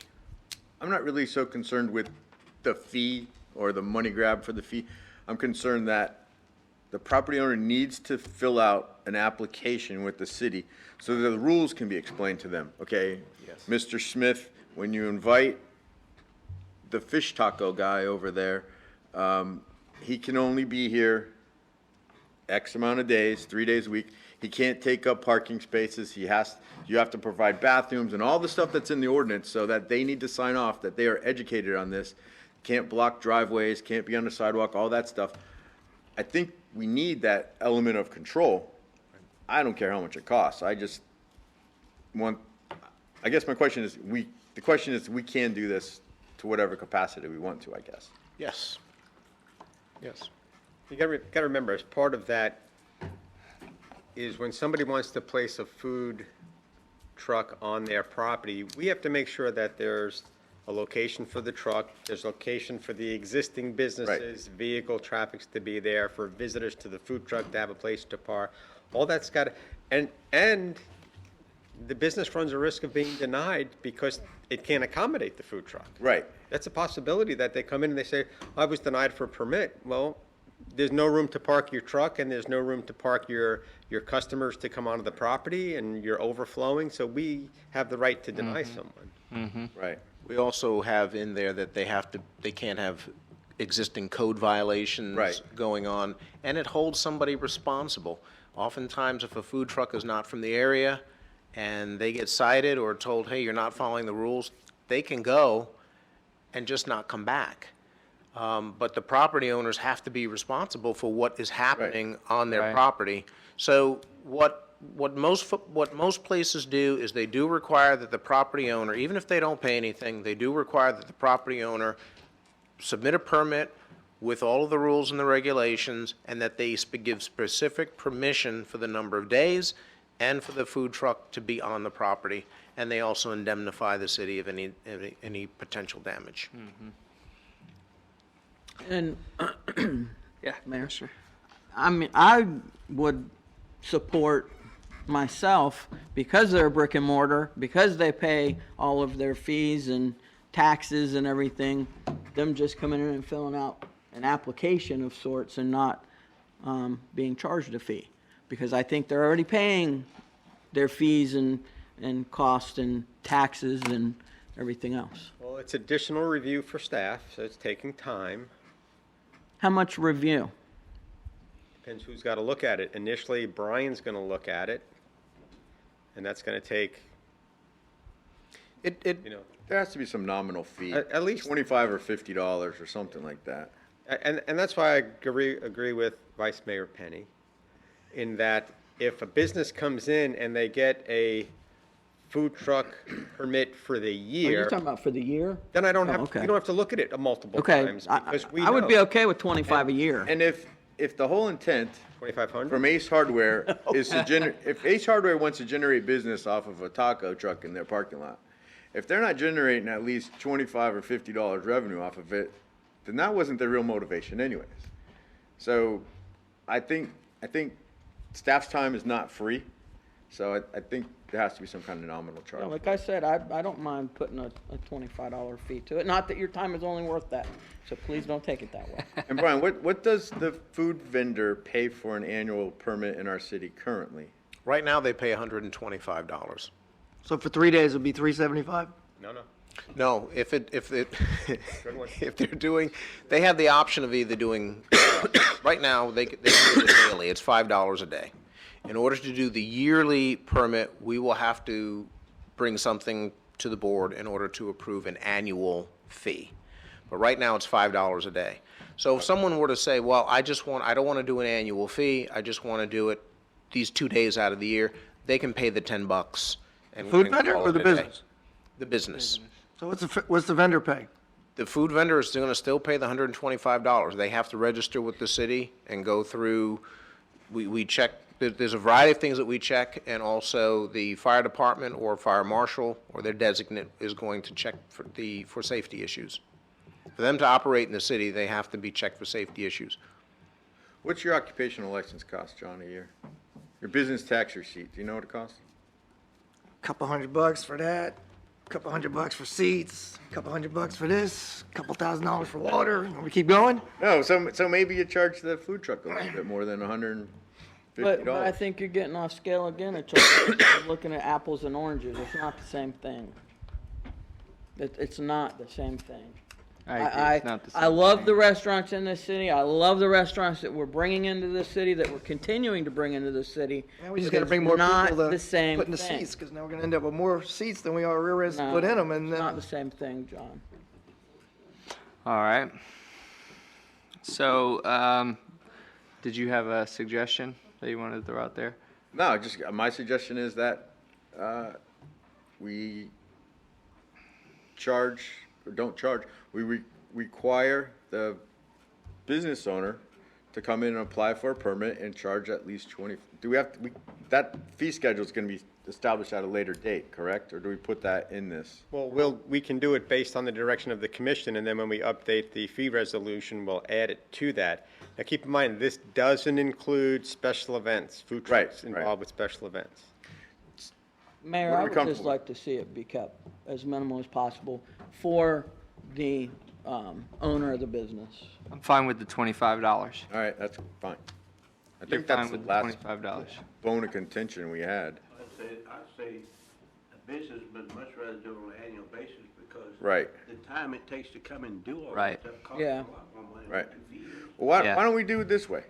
If it's a daily, Brian's time is the same whether I want to do it one time a year. Make the fee $25. If they come in one time, it's $25. They come in for the year, it's $25. His Yeah. time is the same, right? That's true. That's true. Don't give him a $5. That's He's true. got to review that Yeah. plan just as long for That's true. $5. if we could do that, well, you should do $25 for the day and $50 for the year, and then that, give them some incentive to go for a year. Why wouldn't they not go for the year if it's the same? I don't know. Most likely you're gonna spell a word wrong on the application, they're gonna make you come back to it. Like, you know, that's the only thing that happens, especially with county. But, I'd much rather have it on an annual basis and not have to. Yeah. All right. All right, So, so 20, there is no daily. It's a permit. so they just got to come in for the annual. There's no daily. $25 annual fee. So you Now, want to also scratch keep in- that? That we're going to get rid of the $5 a day? Yeah, we're gonna get rid of $5 $5 a a day. day. It'll be a $25 a year, and it'll be a food truck vendor permit for the business, regardless of the food truck vendor. So if they have the taco truck one week and the Ceviche Right. Southern truck. State of Mine another week, they can That's have. the a food venue truck. fee. And Yes. there's a space where that truck has to be and conditions Right. that truck has to meet. What if somebody in a residence wants to do a bouncy or an anniversary party or No, something? we already addressed that. That's catering. Yeah, That's catering. that's not, And they yeah. won't. Yeah. Yeah. Okay. I don't recall any other sticking points. Yeah, I don't either. I think that's all that there was. Remember that at the next meeting. Brian wrote them all Right. down. Brian, that was all that there was, correct? Did you have any questions for us? Because you're. Well, there are sometimes rules that we can put in place that in essence become unenforceable. Right. And that can happen if you have an annual fee for the food trucks and they can just go, now they can go anywhere without having to say where they're going or? The annual No, fee no, no, no, is no. for the Yeah, yeah. business. No, it's for so the it's for the business, business. not for the truck. So the trucks will still come in and say, I'm going to be here for a week. Same- I'm going to be there for a week. No. No. Okay, so right then- now they can go anywhere they want to. They could one day they could be at 7 different locations. It's going to one day have at a They to time. have be to come basically in. it's going to be code enforcement. It's going to be Right. self-managed, that if you've got somebody in there going 3 days to this business, We're going to find out. Someone's going to and they go on complain. Thursday, Friday, and Saturday, and a police officer goes by and sees they're there on Sunday, they're going to get a notice. They'll get one-time notice, and then the second time they go 4 days, we're going to say, look, you're violating. How are they gonna know? The How's he gonna know? the landowner's going to get the citation, right? It may be both. It may be the food truck vendor because they know, and it may be the landowner because they know, and we may cite both of them. Right. Again, how are they gonna know? I mean, We're going to have to, there's no big secret. Somebody's going to tell us, oh, I saw the food truck there, and they were there on Thursday, Friday, Saturday, and they were there on Sunday, and then we're going to go down. And Well, I think the big point is if it's a problem, then it's going to come to the surface. Right. Someone's going to complain. We're going to send somebody out there. That's right. It also helps with staff time too. You won't have same vendor coming in over and over for that. okay. But you looked like you still had maybe a question for us I to was just that. going to I was just going to go over the changes. Yeah, please do. So as far as the definitions, it's going to be only the Class 1 that require the permit. Correct. We're going to go to 3 days. The distance is going to basically say that you cannot abut a property that has a restaurant on it. Correct. Unless you have the permission from the restaurant. Correct. The annual fee, we're going to go to an annual fee of $25, and we're going to eliminate the $5 a day. Correct. Okay. Does that sound right? Yes. Okay. Thank you very much, Brian. So you have direction on that. So is there anything further on this item before we move on? We're gaining ground, right? Yeah. Okay, we're going to move on now. Does anybody need a quick 5-minute break, or can we continue? We will continue. Yeah, I took mine too. All right. Now we're going to go to park rules, overnight parking, park rules, overnight parking. Mr. Forte, if you could brief Well, us. since we opened up the boat launch, we've noticed that there have been several vehicles that have been showing up there and parking overnight. Some of them are RVs, some of them are vans, and the park is being used for other than what its true purpose is, as a passive park. So back in 2013, the commission had a work session where you were putting in park rules, and the rules that you see in the whereas that is in your agenda packet are what came out of that work session, which for the most part we've applied to the parks. The only difference that I wanted to add to this is that there is no overnight parking, and although this says in Sunrise Park North and South, we probably want to say no overnight parking in any city park except for vehicles that are parking in North and South Sunrise Park and Ross Point, only for those people there for fishing and boating purposes. So in other words, if there's a vehicle in the parking lot in one of those parks, somebody better be on the dock with a fishing pole in their hand, or that vehicle's got to go. So that's the only real change that I want to make to this, because we are seeing a problem with overnight parking in our parks. Now, is the, Now, I got to amend that to what I just said, though. You have to amend which part? That the overnight parking of vehicles should not occur in any of our parks.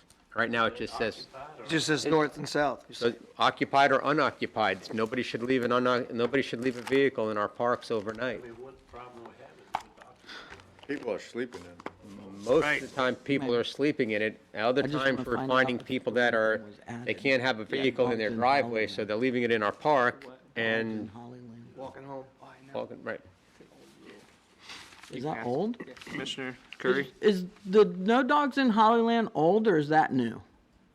That's old. No, the No Dogs in Hollyland comes from back when we had an active baseball program, and they didn't want the dogs interacting with the kids when they were playing, when you had all these kids in Chasing there. balls. Okay. So that's not really new. Yeah. And the only thing that caught my attention was the no smoking in park. I didn't realize that was in there as well. And I don't think we can regulate that anymore. Yeah, Yeah, I don't because of think the we can state. regulate it. Can't regulate that. Yeah, But there's a pending law right now to allow cities to, local governments to have that authority. right. That's pending right now. Yeah, but right now, That was the language that was in Port that. Orange is involved in that, right? Port Orange is involved in that, right? It's a Tampa legislator who's proposed it. I don't know. Port Orange is So involved. do we need to strike that? So I'll have to take the Yeah. smoking part out. Oh, we have to strike it? We yeah, can't. you because can we regulate can't, it. we can't regulate The it. state has preempted. We've had it in there for a while, though. Yeah, it's been preempted for a long time, Yeah. ever since for a while. So we can't. Well, but if the law gets changed, it would be nice to have in there without having to come back and make the change. What's that? So you're saying strike this now as we're making the park rules for the no smoking in the park? Is that what you're saying? Well, I would wait to see what the legislature does. Right, that's what I'm, With its current law, because if it gives us the authority to ban smoking in parks, then we can leave it in there, Yeah, right? And if it's in there and it doesn't comply with the state trumps us anyways. Exactly. Okay, good. So we don't need to strike it. They're gonna leave it in? Yeah, leave it in. So is there any objection to this? I don't think that we need too much conversation about it, unless someone has a So, question. yeah, I have a question. Joe, if we find vehicles parked that are not using it for the reasons, that we state, what, are we gonna be able to tow them? Initially, law enforcement, if it's occupied, law enforcement's going to ask them to leave. If it's not occupied, it'll be given a notice on the vehicle, the chief left, it'll be given a notice on the vehicle the first night, and it shouldn't be there the second night, and if it's there the second night, then we'll tow it. Okay. Do they get, what if Are it's we there a month later? Then we tow it again, or? As long as the police remember that that's the vehicle. You know, we're not going to keep a running database of, well, I cited this car 4 months ago, it showed up again, but if the cops, and they know their beat pretty well, they see a vehicle there, and they come back and they see it's the same guy, you know, we're going to first run So basically, they the get tag. one warning. Pretty much. In theory, they Yeah. get one warning and that's it. After the warning, and like you say, I mean, it's a very small city, the cops know. Right. Are we going to then take measures to trespass, or No. Just gonna keep moving them out? Okay. get your car towed once or twice, you won't do it again. Okay, so the 5 of us will know about these rules. You're going to be posted. Put an updated posted Well, that's sign? what this all started, is we've had a request to post the sign, and right now, some of the signs are marked up with duct tape. So we want to update these signs, and that's Oh, what the whole that's the purpose sign. of this Okay, is. that was my, Val has a picture of the current sign right now. All right, any other questions on this? Hang on just a minute. Okay. Any questions on this side? No?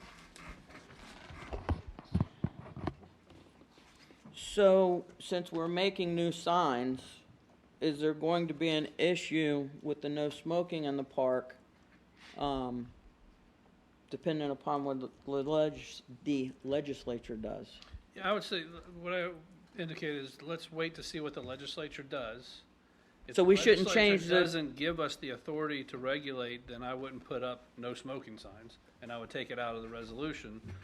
But if the legislature does adopt a law, then we can keep it in there. can't we just So say we're not no, gonna- can we say no smoking and we don't have the ability to regulate Right. it? And then, Right. Can we do that?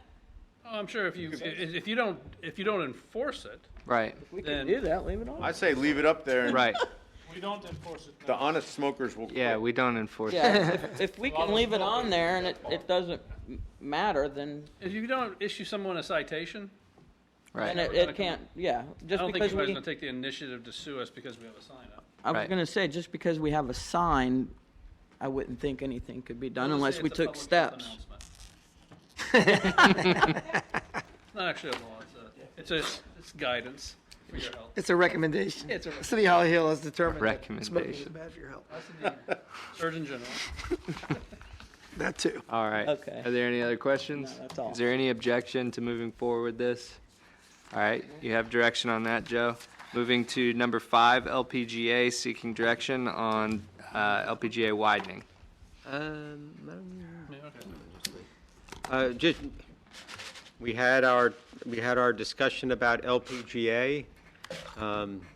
We kind of left that meeting and I didn't get any further direction as to where we want to go or what we want to do. So I wanted to just revisit it for a moment to see if, what are the next steps you'd like to go in?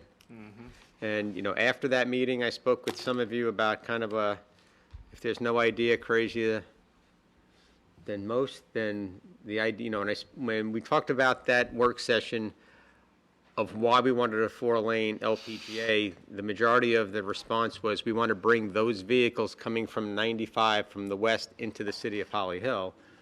Well, one way you can do that is you make it 2 lanes coming east and no lanes going west. And if people want to go back west, they go back west to any one of the other number of roads that get to Nova Road, and then you can go west. So it was just something that I threw out there just for the sake of discussion. It cost about $40-something thousand for the last study. I don't know if necessarily you want to do a study on that. I don't know if you want to just kind of talk about it, see what other what other folks in the community might think about it. It's a pretty drastic move. There are some communities in this country where you got to make 3 lefts in order to go right. That Can I wouldn't. ask you, has there ever been expanding on your thought, has there ever been a 2-lane one way and 1 lane going the other way? You still need to build a 3rd lane, and No, but I know that, but the 3rd lane, 3-lane sounded like it was a whole lot easier than a 4-lane. well, that's because the 3rd lane that we were talking about before was a Turn lane. turn lane. But what if it's not? What if it's a westbound direction, To bring people in. what Eastbound. if we don't make a suicide lane? What if we make 2 east and 1 west? I don't think it was Because 3 lanes the whole way. it wasn't always there, yeah. Right. 3 lanes the whole way. It only creates turning lanes at intersections, so it's not 3 lanes the whole way. Oh, it's not 3 lanes the whole way? No. Not the whole way. There's a few parts where it's narrow. But it's not a horrible idea to consider if we were going down the route of looking at 4-laning as an additional option that may be a lot less expensive to put in a 3rd lane as opposed to 4 lanes. So Yeah, I don't know if it can it's be done, but I didn't think of that until you just brought it up. the 2 lanes heading east, it's all bringing them into the city. The 1 lane going west kind of Right. satisfies the. Well, you all know firmly where I am on this. I want to see 4 lanes all the way through from Nova to US 1. And I want to be clear about that. 4 lanes all the way through because, as I said before, I think that currently we're being choked off. Our city is being choked off. It's almost like hitting a dead end when you come down 4-lane and you hit Nova Road. And I think that in the future, people are going to go right around our city. And I want to drive those people into the heart of our city on US 1. And so I am full force behind that, but going to need some support up here to do that. So we can all say our piece up here and figure out where we all are. You look like you're biting at the bit to talk, Vice Mayor.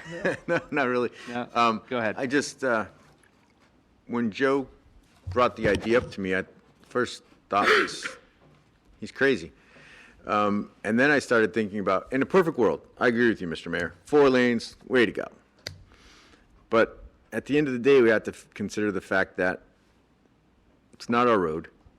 The county's not going to fund it. In all reality, the county's not going to fund it. And so if we had another $8 million laying around, we could probably maybe do half of this project. We just talked about hundreds of thousands of dollars needs for air conditioning in here. And then so I go back and I say, well, what's the end goal? What are we trying to do? If we're trying to drive people into our city, well, have you ever seen a fish trap? You know, you go in this way and you can't get back out. So you push them into the city, onto US 1, they got to go left or right and drive past all of our downtown businesses. And if that's the goal, then this is a genius move. It's going to be the least expensive way, I'm not a traffic engineer, the least expensive way to accomplish our goal, which is to drive all the people from the interstate into the heart of our city. And when they go to leave, there's no less than 20 connectors between US 1 and Nova Road to get out of town. I think every road, every main road goes all the way through. Might be a little slower way to get there, but you're going to get there. So I think I'm not ready to spend $40,000 on a study right now. I think it might be something that we bring up with our TPO representative, MPO, whatever the slogan of the day is. But I think it couldn't cost that much to repaint that road and turn them this way. And then we get what we want. It's going to be a little bit more than that because we've got all the roads that come into it from the north, they have to be forced to turn left to go Right. east. No, and I get it. I'm just saying, in the grand scheme of things, this is not a $20 million project to do this. Now, putting a culvert over the canal and four-laning the thing and eminent domaining people's property, which none of us really want to do anyways, but if you look at the width, that's the only way it's ever going to be a four-lane road, is to take property or culvert the canal. I think it's pretty genius, Mr. Forte. Not get there yet. Commissioner Curry? I was thrown back by the idea. I thought, what? Anyway, as far as four-laning, Mr. Mayor, I would love to be able to do that. I really would. However, I just don't think it's possible. I do not believe that the county is going to spend the money to four-lane that road. We don't have ultimate say over it. We can only ask to be involved with it to a certain point. I absolutely will not ever be for, and I know you said you won't either, eminent domain, and I don't think anybody up here will be, especially for a project such as this. I would never, it would have to be really hard circumstances. And when you count in the retention ponds that would have to be put in, I don't believe covering the canal would even be sufficient. I still think you'd need those properties for some retention pond areas. As you can see at the newer section of LPGA to the west. What I would like to see, I think Mr. Forte came up with a pretty crazy idea, but it was a good idea, of eastbounding both lanes. However, I really don't know if that's something that I like, you like, all of us up here like, and our constituents like, Don't know that yet. or if our constituents would hate it. So what I would like is for us to maybe reach out, have a couple work sessions, allow our constituents to come out, Seca Hall, here, I don't care where it is, to speak to us about what they would like to see happen with LPGA. Because I don't care what my goal is for LPGA. I want to hear from our constituents as what they want from LPGA. They might not want a ton of traffic coming in from the whole developments that are going on, that are continuing to go on and will continue for the next 10 years. Our city might not want that. I don't know. 2 or 4 lanes. I'm not, huh? That doesn't matter if it's 2 or 4 lanes. Yeah. Do we have ultimate say? Do we have to No. give our suggestion to, This is- even if every citizen in Hill wanted this, we got to beg the county to do it, right? This just falls under the wild idea category of, does the public like it? Will the county like it? We have to look at public safety and response. We have to look at capacity of the road. There's a lot of things to look at. This is just if no idea is crazy, let's just look at it. But it was a decent idea, but it was something that I would need a lot of feedback from constituents on to see how they felt. And as I stated before, I have served on the TPO. This is my 8th year. And I have done a diligent job at trying to be there for our city, but I cannot support four-laning. And the way I am, if I cannot fully do my job 100%, then I'm not going to do it. If I can't put out 110%, I don't want to do it. So if I'm not going to be moving forward with the will of this commission, then you need to pick somebody else that better would represent for this project over here than me. Because if I don't believe in a project, Mayor, I'm not going to be able to go out there and support it. That's just not how I am. It has to be in my heart. It has to be who I am. So I just want to put that back out there. Thank you, Commissioner Curry.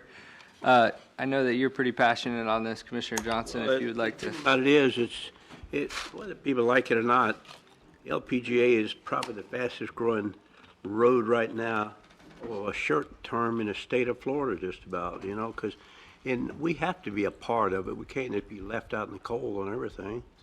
And 2 lanes coming straight in on the east would be okay, but how would the people from Bishop's Glen get out onto Nova Road? They'd have to come all the way up to Center Street and go back out. I mean, They have a Walker exit.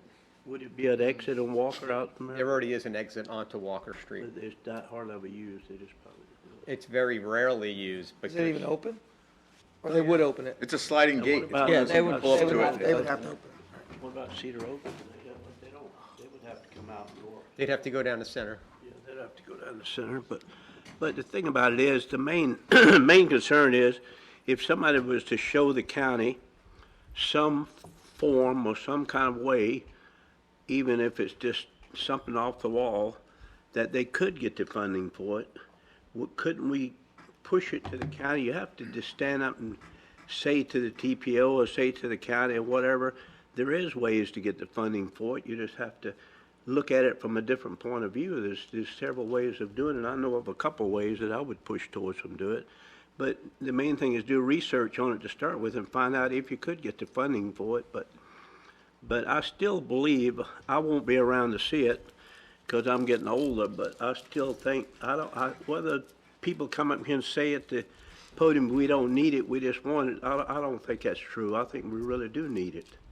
I think we need a 4-lane there, and I think it could come on over the canal all the way up to Center Street, and then it could probably be on the other side, a lot of from Center Street across the railroad and all up that way as well. It don't have to all be concentrated on one side. There's several different ways of doing it. But I just look at it from a point of view that I've always been one that likes to move ahead and do things.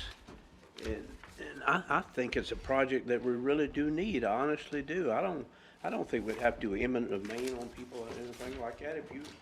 A lot of people, if you need the property, if you offer them fair market value, a lot of times they'll go along with it because they know it's a good project.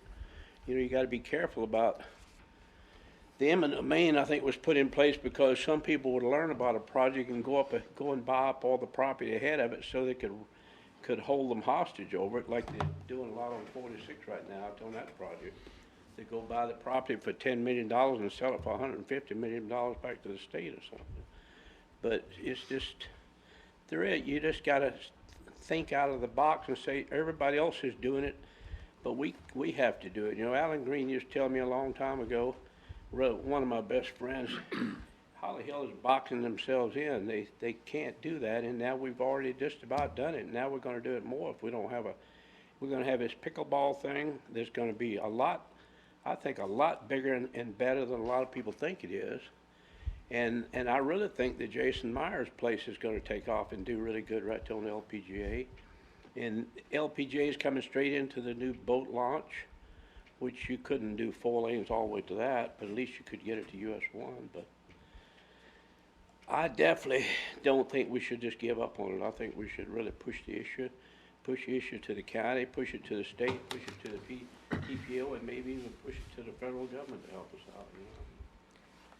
I think we do need it. I really do. Commissioner Daniel, did you want to add anything? Yeah, I was going to say, I like the idea of workshopping with constituents, but I got a feeling that you have 100 people, 50 going to like it, 50 aren't. And I don't think that's I think our responsibility is to do what's best for the city, and sometimes people's emotions are getting in the way. Joe's crazy idea, I mean, it's about as crazy as my idea. But can I ask something? How come we never thought about doing anything with the right-hand turn up there toward that Nova Road to alleviate a lot of that backing up on the west? There's no right-of-way. Might save a lot of property, It's privately owned property. and there's nothing they can do about it, because that would definitely alleviate a lot of the westbound traffic in the afternoon. They did. That was one of the options in the plan, is that they would do acquisition over there to create an intersection improvement to allow for a right turn lane, but, Not gonna happen. well, it could happen, it's just not happening right now. It's not. In fact, they did an LPGA intersection improvement, I don't remember how many years ago. But I think what they did is they made the left turn lane up there at the time, to stack the left turn lane, but not a right turn lane. I don't think a 4 lanes is ever gonna work. I mean, I think a 3 lane would be hard pressed, and I'm not in favor of eminent domain either. I don't see how you can do it without, so. All right. So, just had to say, I'll respond to a couple things first. I think, first off, we're, none of us up here are for eminent domain, and we've made that clear. So I'm not for eminent domain either. And I do think that we can get the support of the county. We can't fund this alone, and I know that. And let me start off by saying that, you take Joe's crazy idea.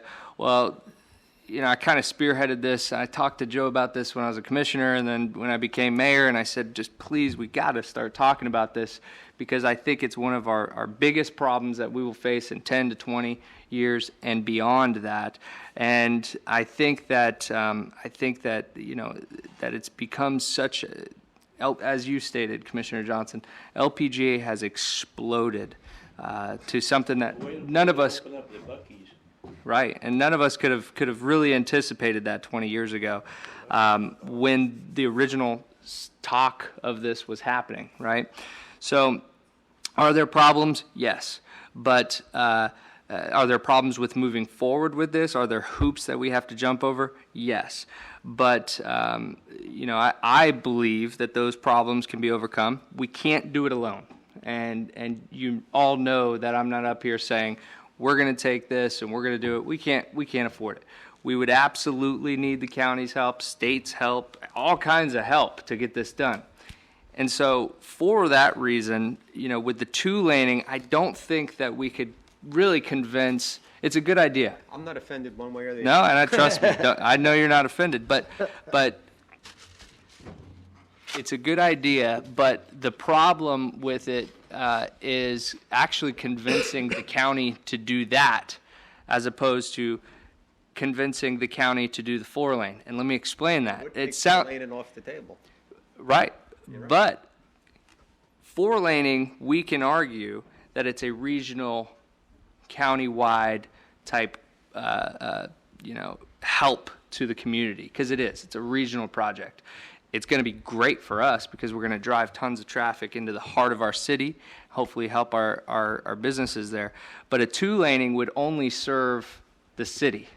It wouldn't serve Daytona or Ormond with traffic going directly to them. So I think that that's a little bit harder push to get that done, believe it or not.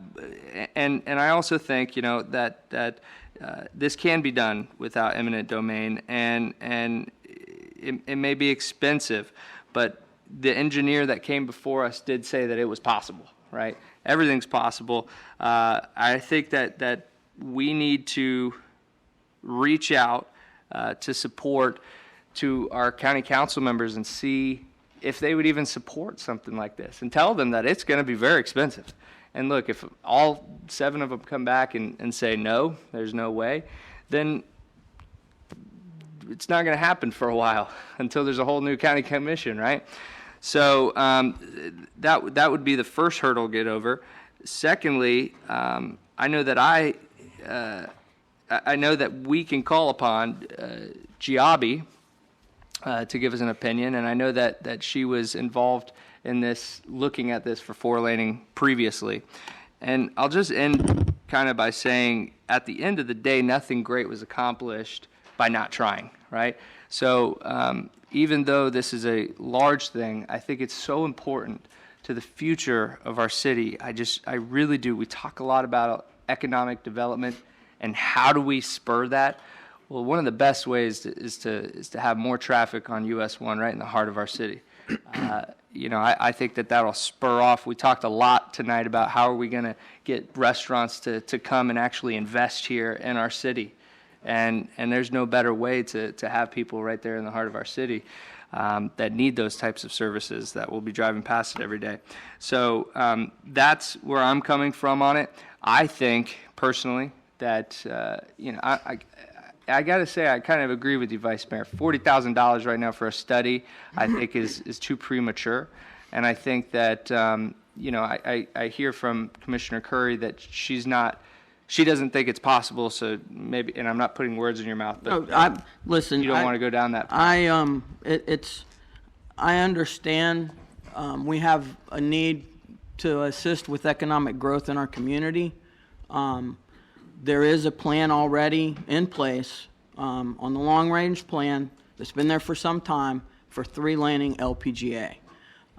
There was a plan at one time to 4-lane LPGA, but the commission, the county, everybody decided 3-laning would be a better option.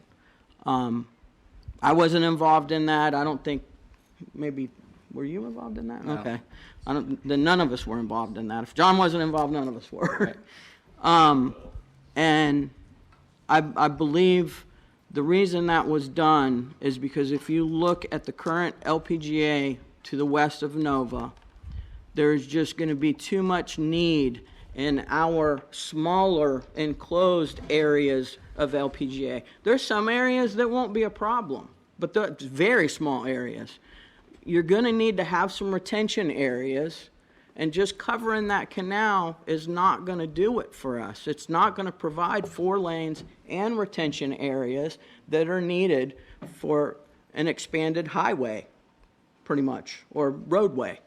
And I do not believe that the county is going to be able to get the funding needed from any source for that amount of money. We're talking a lot of money. So let me ask you just a quick question. If the county council were to say, actually, we agree with you, this would be a good project, we'd be willing to help this. Of course, if we can come up with the funding and all of that, would you be more on board with looking at the options at least of, okay, now we can look at the options of possibly doing this? Because we were told that it is possible. But it's not going to be possible unless you remove some of those homes on the other side of Center Street to the west. That's not what the engineer said, and that's not an engineer saying that. So, No, I'm not an engineer, Right. so I don't want to play from law enforcement, so. Right. So I've been told it's possible, and so what I'm just going on is it's possible, right? Now, the problem that we're really going to have is the money, and I understand that. But if we can get all of the boats going in the same way, pulling the same way, then it's a lot easier than to start talking about how are we going to tackle the money issue. That's all I'm getting at. I know this is a crazy idea, but I just firmly believe that we have to try. I think that we have to try. And what I would like to throw out to this commission is if you would allow me now the time to maybe talk to county council members, see if there's even a will to do this, and you all can do it privately as well. We could bring it back at the next meeting during our comments and just say, hey, look, we're getting a ton of support for this idea. And then maybe we could move forward with talking about further direction. Mayor, the only thing I wanted to comment on with something that you said is without using eminent domain. Correct. There has to be eminent domain used at some point because there are private properties on both sides of LPGA. I'll give you the specific example is Bishop's Glen on one side and the Winn-Dixie Shopping Center on the other side, you'd have to exercise eminent domain in order to acquire that land because you just have to. There's no other place to go. The same thing up here closer to Ridgewood, where you've got the nursery on the south side of LPGA, and there's already a retention pond on the north side. So there's got to be some level of eminent domain taking in order to get enough property. I just want to be careful. Unless they agree to sell Well, it. it's still an eminent domain. It's if they disagree, then you go through a Correct. condemnation Then you go process. through, But right. even if you go there and say the city's going to acquire it as part of this project, that's still considered an eminent domain. Unless they were willing it's not- to sell I think, before I that think what the process. commission's saying is no forcible Right, eminent domain. right. We're not kicking anybody out of their house. And it's mostly for residential anyway. I think we're all feeling it, right? Right, correct. I'm not kicking anybody out of their house. Well, I don't think we want to do anything to businesses either. We've been talking all night long about being business friendly. Yeah. So, I'm just saying, Mr. Mayor, I think Yeah. something might be more efficient.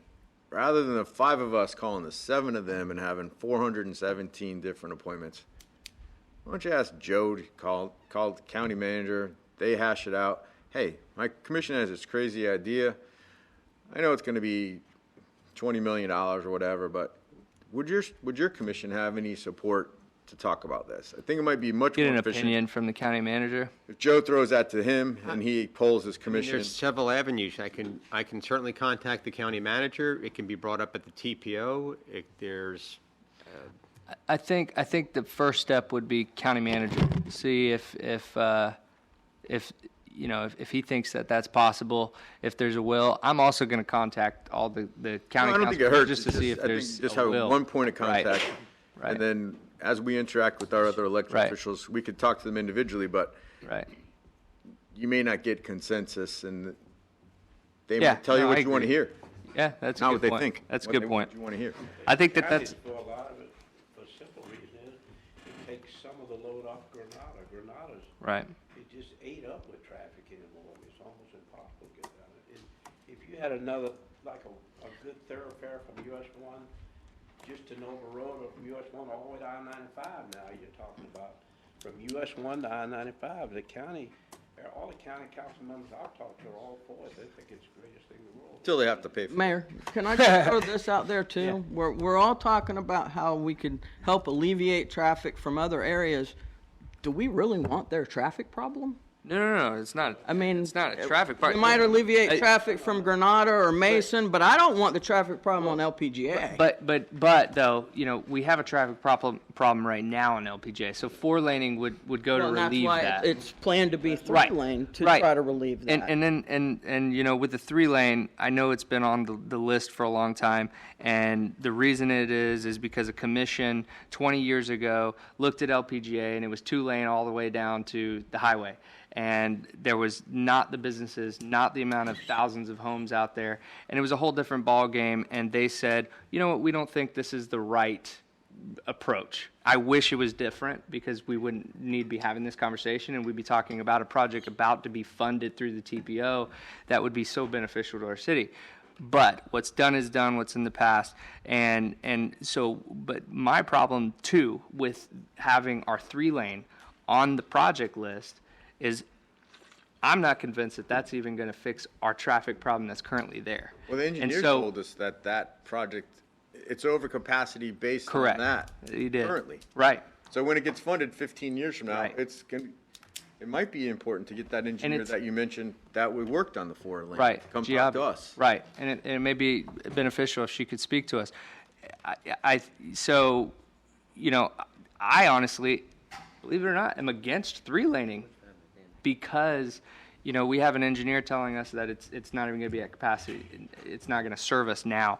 So we shouldn't throw away taxpayers' money, whether we get it from the state or from us. You know, I know that funding's through the TPO. So, I mean, I think that's why this needs to be talked about now. I don't believe in the 3-laning.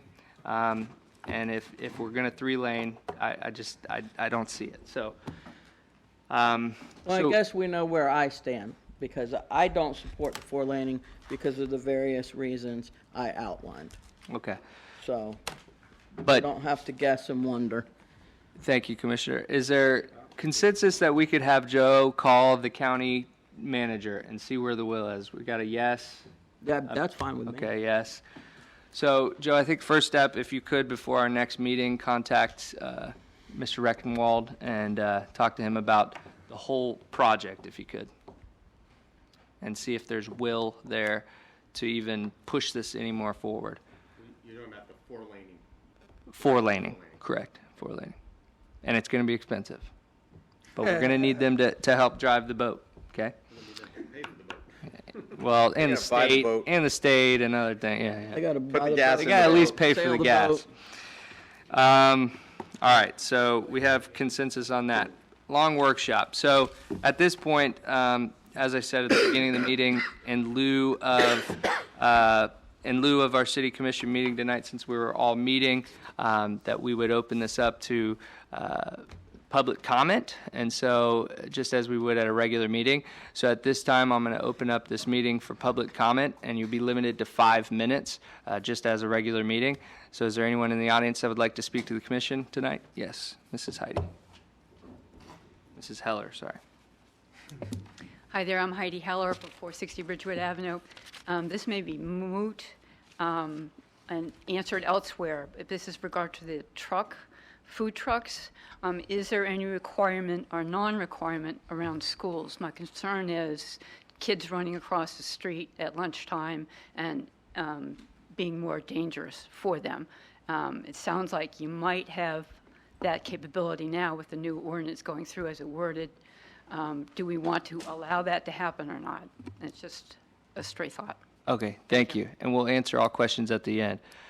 Yes, sir. Jose. Jose, right? Yes. Not one. Not one. You know, we've been talking about the food truck situation. Oh, I'm sorry. Oh, For the record, name and address. 644 State Avenue. Can you spell your last name, please? Huerta. Thank you, Val. If you look at where we park, you know, and I say me because there's no other food truck in Holly Hill. We're the only food truck here. We don't park nowhere near any restaurants, period. I don't want to park next to another restaurant because then that actually gives them a choice of eating with me or eating with them.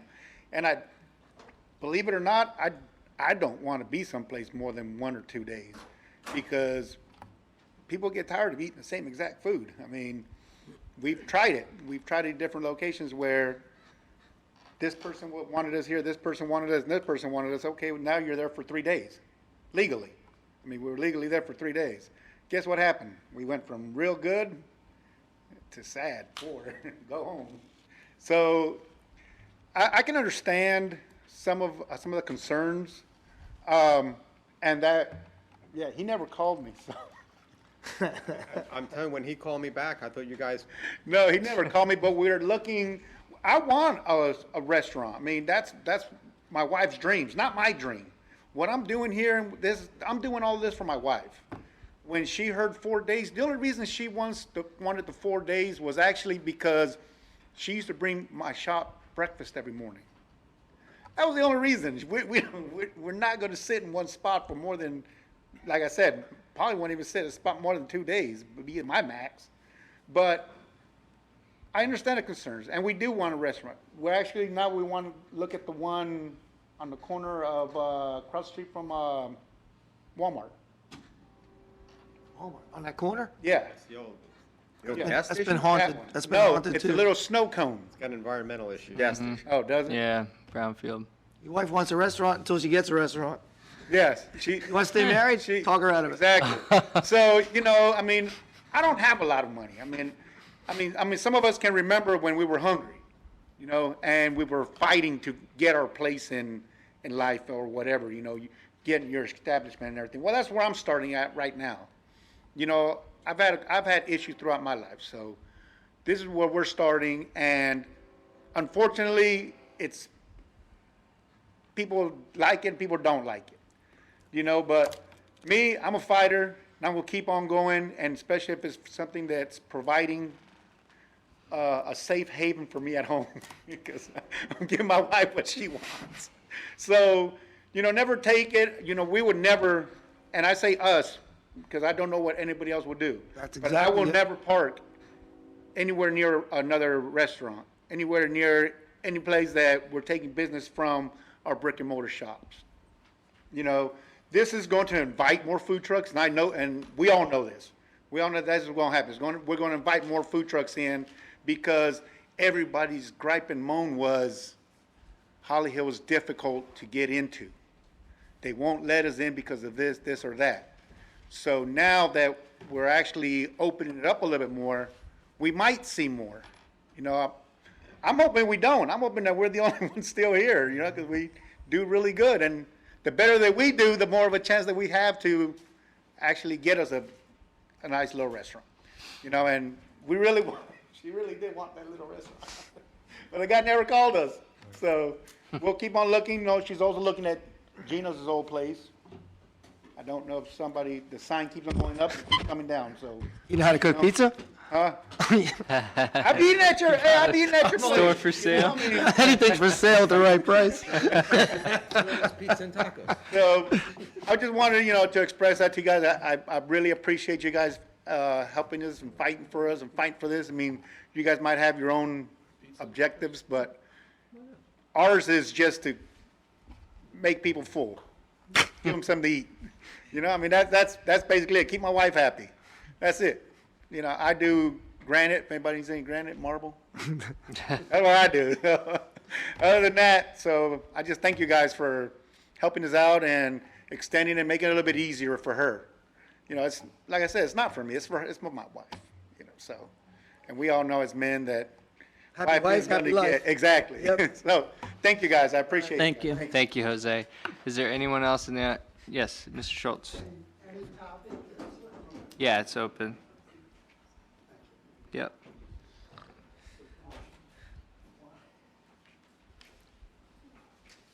Jim Schultz, 117 Harvard Drive. As you know, I looked at a variety of different topics. I'm going to touch on something I had mentioned before. The CDC wants our trust, and supposedly they try very hard to get it.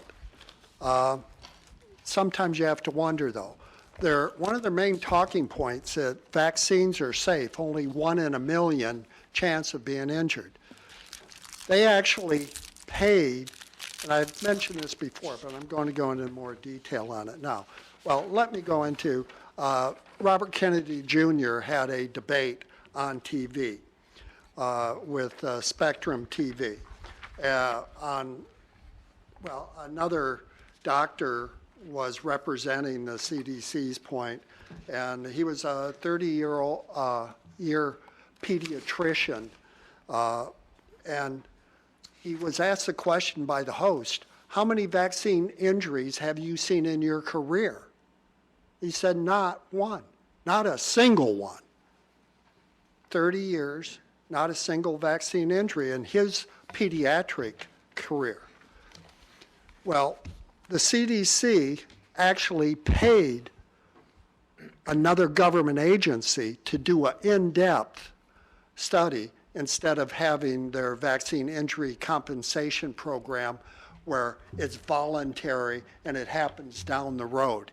Instead, they paid, it's the Agency for Healthcare Research Quality, a U.S. government Department of Health and Human Services agency, $1 million to get the damn facts right. And they did.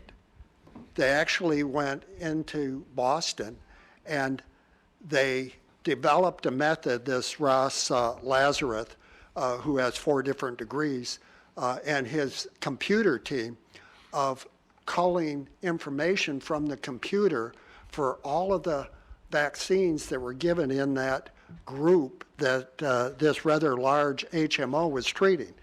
There were 1.4 million doses and 376,000 individuals, and there were 35,570 adverse responses reported as potential injuries. That's a little bit higher than the than what you would expect for 1.4 million doses, because by the CDC's reckoning, 1.4 million doses would yield 1.4 potential injuries. Instead, 35,000 some. So they only got it off by a factor of 25,000, I guess. It's bigger than 2. So how much do you trust the CDC when, they say things that obviously, and what happened when they gave this study back to the CDC? They refused to accept it or acknowledge that it existed. They refused to have any conversation with the other government agency. They declined any email conversation. They didn't acknowledge it was completed, but it's a published study. You can take a look at it if you care. Honesty's honesty, but, how much should you trust them on anything if they can't get something that simple from another government agency and even acknowledge it? And it was designed for a rollout to be instituted throughout the whole United States. That was the whole thing. It's a plug-in system. It's not even acknowledged yet. That was 2010. Thank you, Mr. Schultz. Is there anyone else in the audience that would like to address the commission tonight? Yeah?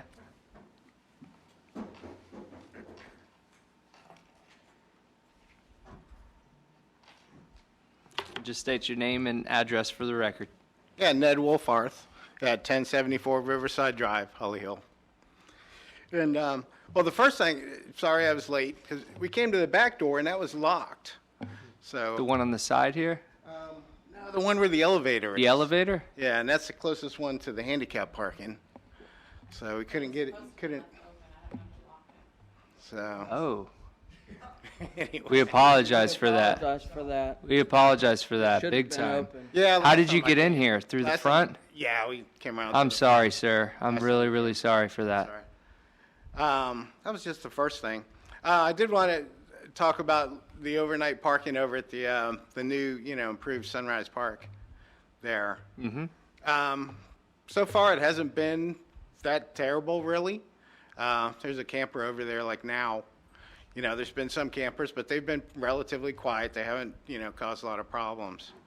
But we did have, before they started the construction last year, we had a guy that, living out of his car there for like 5 months. And I talked to the police officers a couple times about it. And a couple times they did roust him out of there. But they said if they go, if he's on a phone or something, even if it's 3 a.m, even though if he's been there all day and all night, day after day after day, they really couldn't do anything about it. Well, and I'll stop you right there. I usually don't do this. If we could pause the time for 1 second, Val. Earlier today, in this meeting, we actually spoke about our park rules, and we are going to be adding, it's going to come back to the commission for an official vote, but not to allow overnight parking whatsoever, so that should help alleviate what you're talking about there. So perfect timing on speaking of that. We spoke about it way earlier in the workshop, so you're right on with that. So that's just, I noticed like up at the foot of the Seabreeze Bridge on the Daytona, that they have, it says open 24 hours for launching and retrieving vessels, but other than that, they Ours couldn't. too, we're gonna have that. Oh, that's- You'll be able that's- to use the ramp or fish, Right. but other than that, you won't be able to be there. Right. Only if you have a boat great. trailer. I didn't know if that was going to be If you have a boat addressed or trailer. what. So that's, Perfect also, timing. I am the Holly Hill member for the Bicycle Pedestrian Advisory Committee. We can have an alternate also named to that. So I'm like the only person, so just to put it out there, if somebody, or if, I really haven't met Gillis Blaze, that was, He's right behind you. Gillis. Commissioner Blaze, right there. I was kind of hoping I'd run into you, and I just haven't yet. You're 2 for 2. But it'd be nice having 2 of us, and there might be a time in this summer when, so far I haven't had to miss a meeting, but Great in suggestion. June and July, because I teach the sailing camps for the yacht club.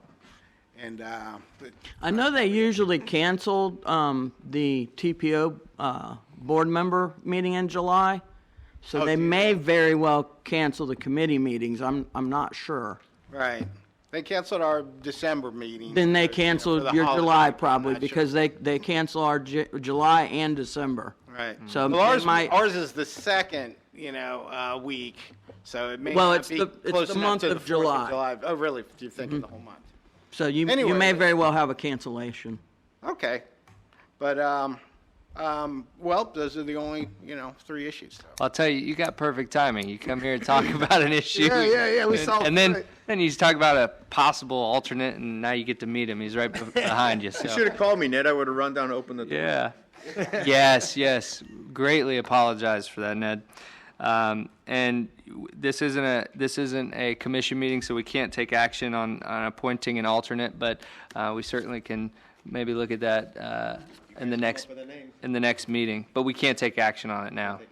Okay. meeting, just bring up a name. Great. So we'll look at taking care of that too. Is there anyone else in the audience that would like to speak tonight to the commission? Seeing none, we'll close public participation. So now we'll go to commissioners' comments, and then we will adjourn. So who wants to start? Let's start over there, Vice Mayor. Just one quick thing. The short-term rental bill, which many of our fellow cities in Volusia County are excited about, not in a good way, is that I was going to say, wait a minute. the legislature looks like they're going to try and preempt a lot of home rule and local governance when it comes to short-term rentals. And the Senate Rules Committee is going to meet on March 3rd, which is next Tuesday. And the Volusia League of Cities has hired Kathy Till, which is our advocate. She'll be representing Volusia League, Tri-County League, and Suncoast League. The important thing is that Senator Simmons, who we have a relationship with, Senator Hudson, Senator Brandis, Senator Lee, and Senator Simpson are on the Rules Committee. And there seems to be, they're looking for some witnesses to go and speak on behalf of Volusia County.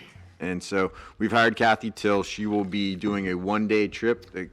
The committee will meet between 2 and 6 p.m. So it won't be an early morning, but it'll be a late night coming back. And it looks like Volusia League, we'd actually have to drive to Orlando and meet the carpool.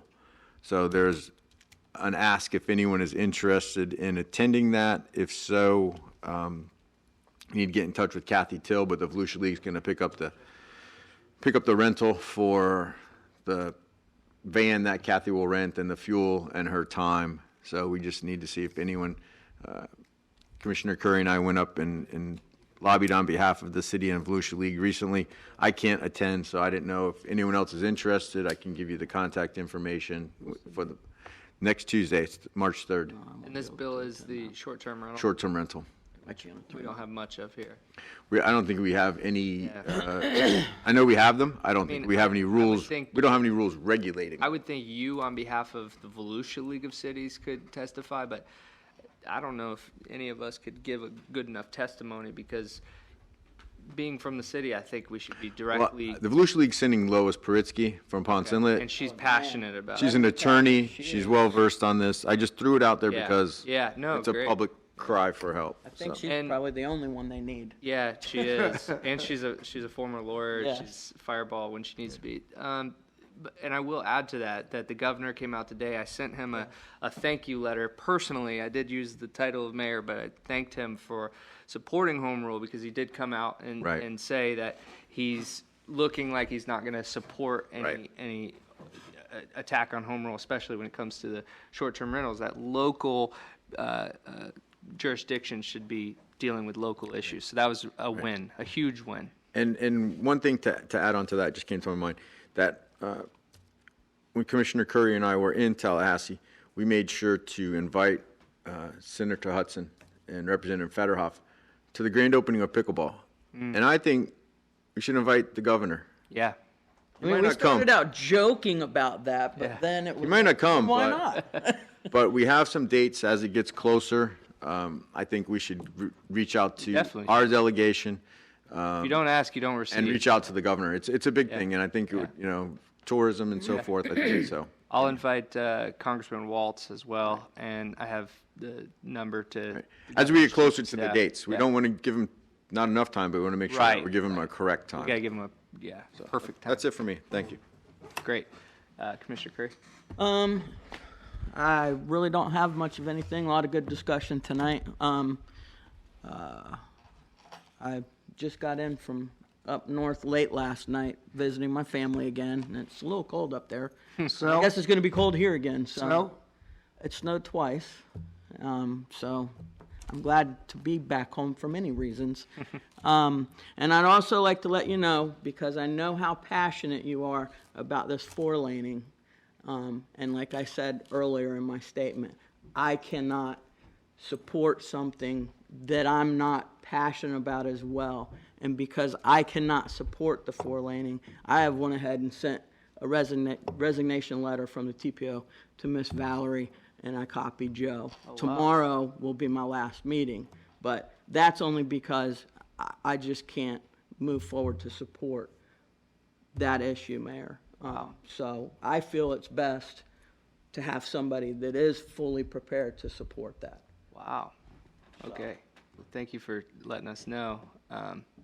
And we would never want to put you in that position, so I appreciate that. No, and I feel as though it's my duty that if I cannot support something there for the city, that I need to do that. Well, thank you. And we'll discuss this at our next meeting so we can digest it. I just fair to give everybody Yeah, a chance no, to think thank you. about it and think about what you want to do next. Great. Thank you, Commissioner. Is there anything further? No, I don't have anything else. Thank you, everybody, for coming out. Commissioner Daniel? I didn't have much to say. I just appreciate the commission for being, amicable in our discussion earlier and stuff. But, I mean, as long as we agree to disagree sometimes, that's a good thing. So that's all I had to say. Great. All right. Commissioner Johnson? Well, since I'm the alternate on the TPO, I volunteered when I first got elected, so I'll volunteer again if it's okay. But, Pull your mic forward. oh, I'm sorry. There you I go. didn't know we were recording anything tonight. Yeah, we are. But, I will volunteer for it again, as I did last year, if it's okay with the commission. And, another thing that really, is some things need to be pushed there sometime, and one thing that bothers me is much more the LPGA is, they want, in a long-range plan, they want a four-lane Williamson Boulevard north from LPGA to Strickland Range Road. So, all these houses, all these things they're building on the east side of Williamson Boulevard right now, they want to leave a little two-lane section there between Hand Avenue and Strickland Range Road, when it right-of-way's already widened, brought the power lines out of the way and everything. What is the problem with some of these things? But yet they can put Williamson Boulevard all the way down, from Granada all the way down to 44, so that's no problem getting funding for that. And it makes you wonder why sometimes, but I know why, but I don't say that. But, there is ways you can do it. I probably won't be on it very long. They'll throw me off in a few months anyway, probably. But at least I'll tell them what I think about it. But some things need to be done. It is unbelievable how big that Buc-ee's thing is going to be. They probably got 10 acres or more there of semis will be parked on a place that will be coming off the interstate. It is just a few blocks, maybe a quarter of a mile from Williamson Boulevard and LPGA. Where it's going to be at. I don't think they're not going to allow semis in there. Yeah, so I heard that too. It's only cars. Wow. You're not going to allow semis in that? I Nope. heard it's not like a semi-truck stop. No, it's No, it's There's like cars. 123, 100, 20 pumps or something, yeah. gas pumps. 5,000 foot of convenience store. Why are they making it so big if they're not going to allow tractor trailers in Because they got a big store in the middle of it. It's like I've Cracker heard Barrel the on barbecue steroids. is Incredible. And from what I understand, they have a huge Barbecue's following. really good. People love Have you ever that place. stopped at- If you've ever been at the Busy Bee on I-10, Can you imagine how it's much 3 times that big. gasoline and diesel fuel they'll sell there and how much excise tax they'll collect off of it in Volusia County? But yet they don't have any money coming from the gas because people are leaning towards electric cars, right? That's what I've heard. Well, and each year they have to be more and more fuel efficient. But I think the gasoline, the gas-powered engines are going to be here for quite a while yet. Switch the gas tax to a percentage instead of a dollar amount, you'll be all right. Yeah. Or just think how many gallons are going to sell off of 127 gas pumps. I was at Walmart in Sanford today, and as usual, most all the gas pumps are full every time I go there. They're always full. But it was a great meeting tonight. I think we accomplished quite a bit, and I mean, it was a workshop more than a meeting, but I think we accomplished quite a bit. At least we moved a little bit ahead on the food trucks even. Mm-hmm. That's the only thing I have. All right. Thank you, Commissioner.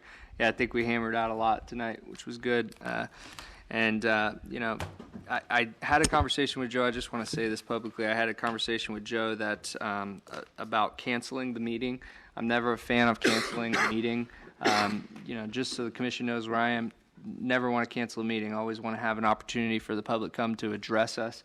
But since we were having this workshop, thought it was very appropriate, and that's why we allowed public comment the way that we did here tonight. So with that, unless there's any further business, we will adjourn. We will adjourn. We will adjourn. We will adjourn. We will adjourn. We will adjourn. We will adjourn. We will adjourn. We will adjourn. We will adjourn. We will adjourn. We will adjourn. We will adjourn. We will adjourn. We will adjourn. We will adjourn. We will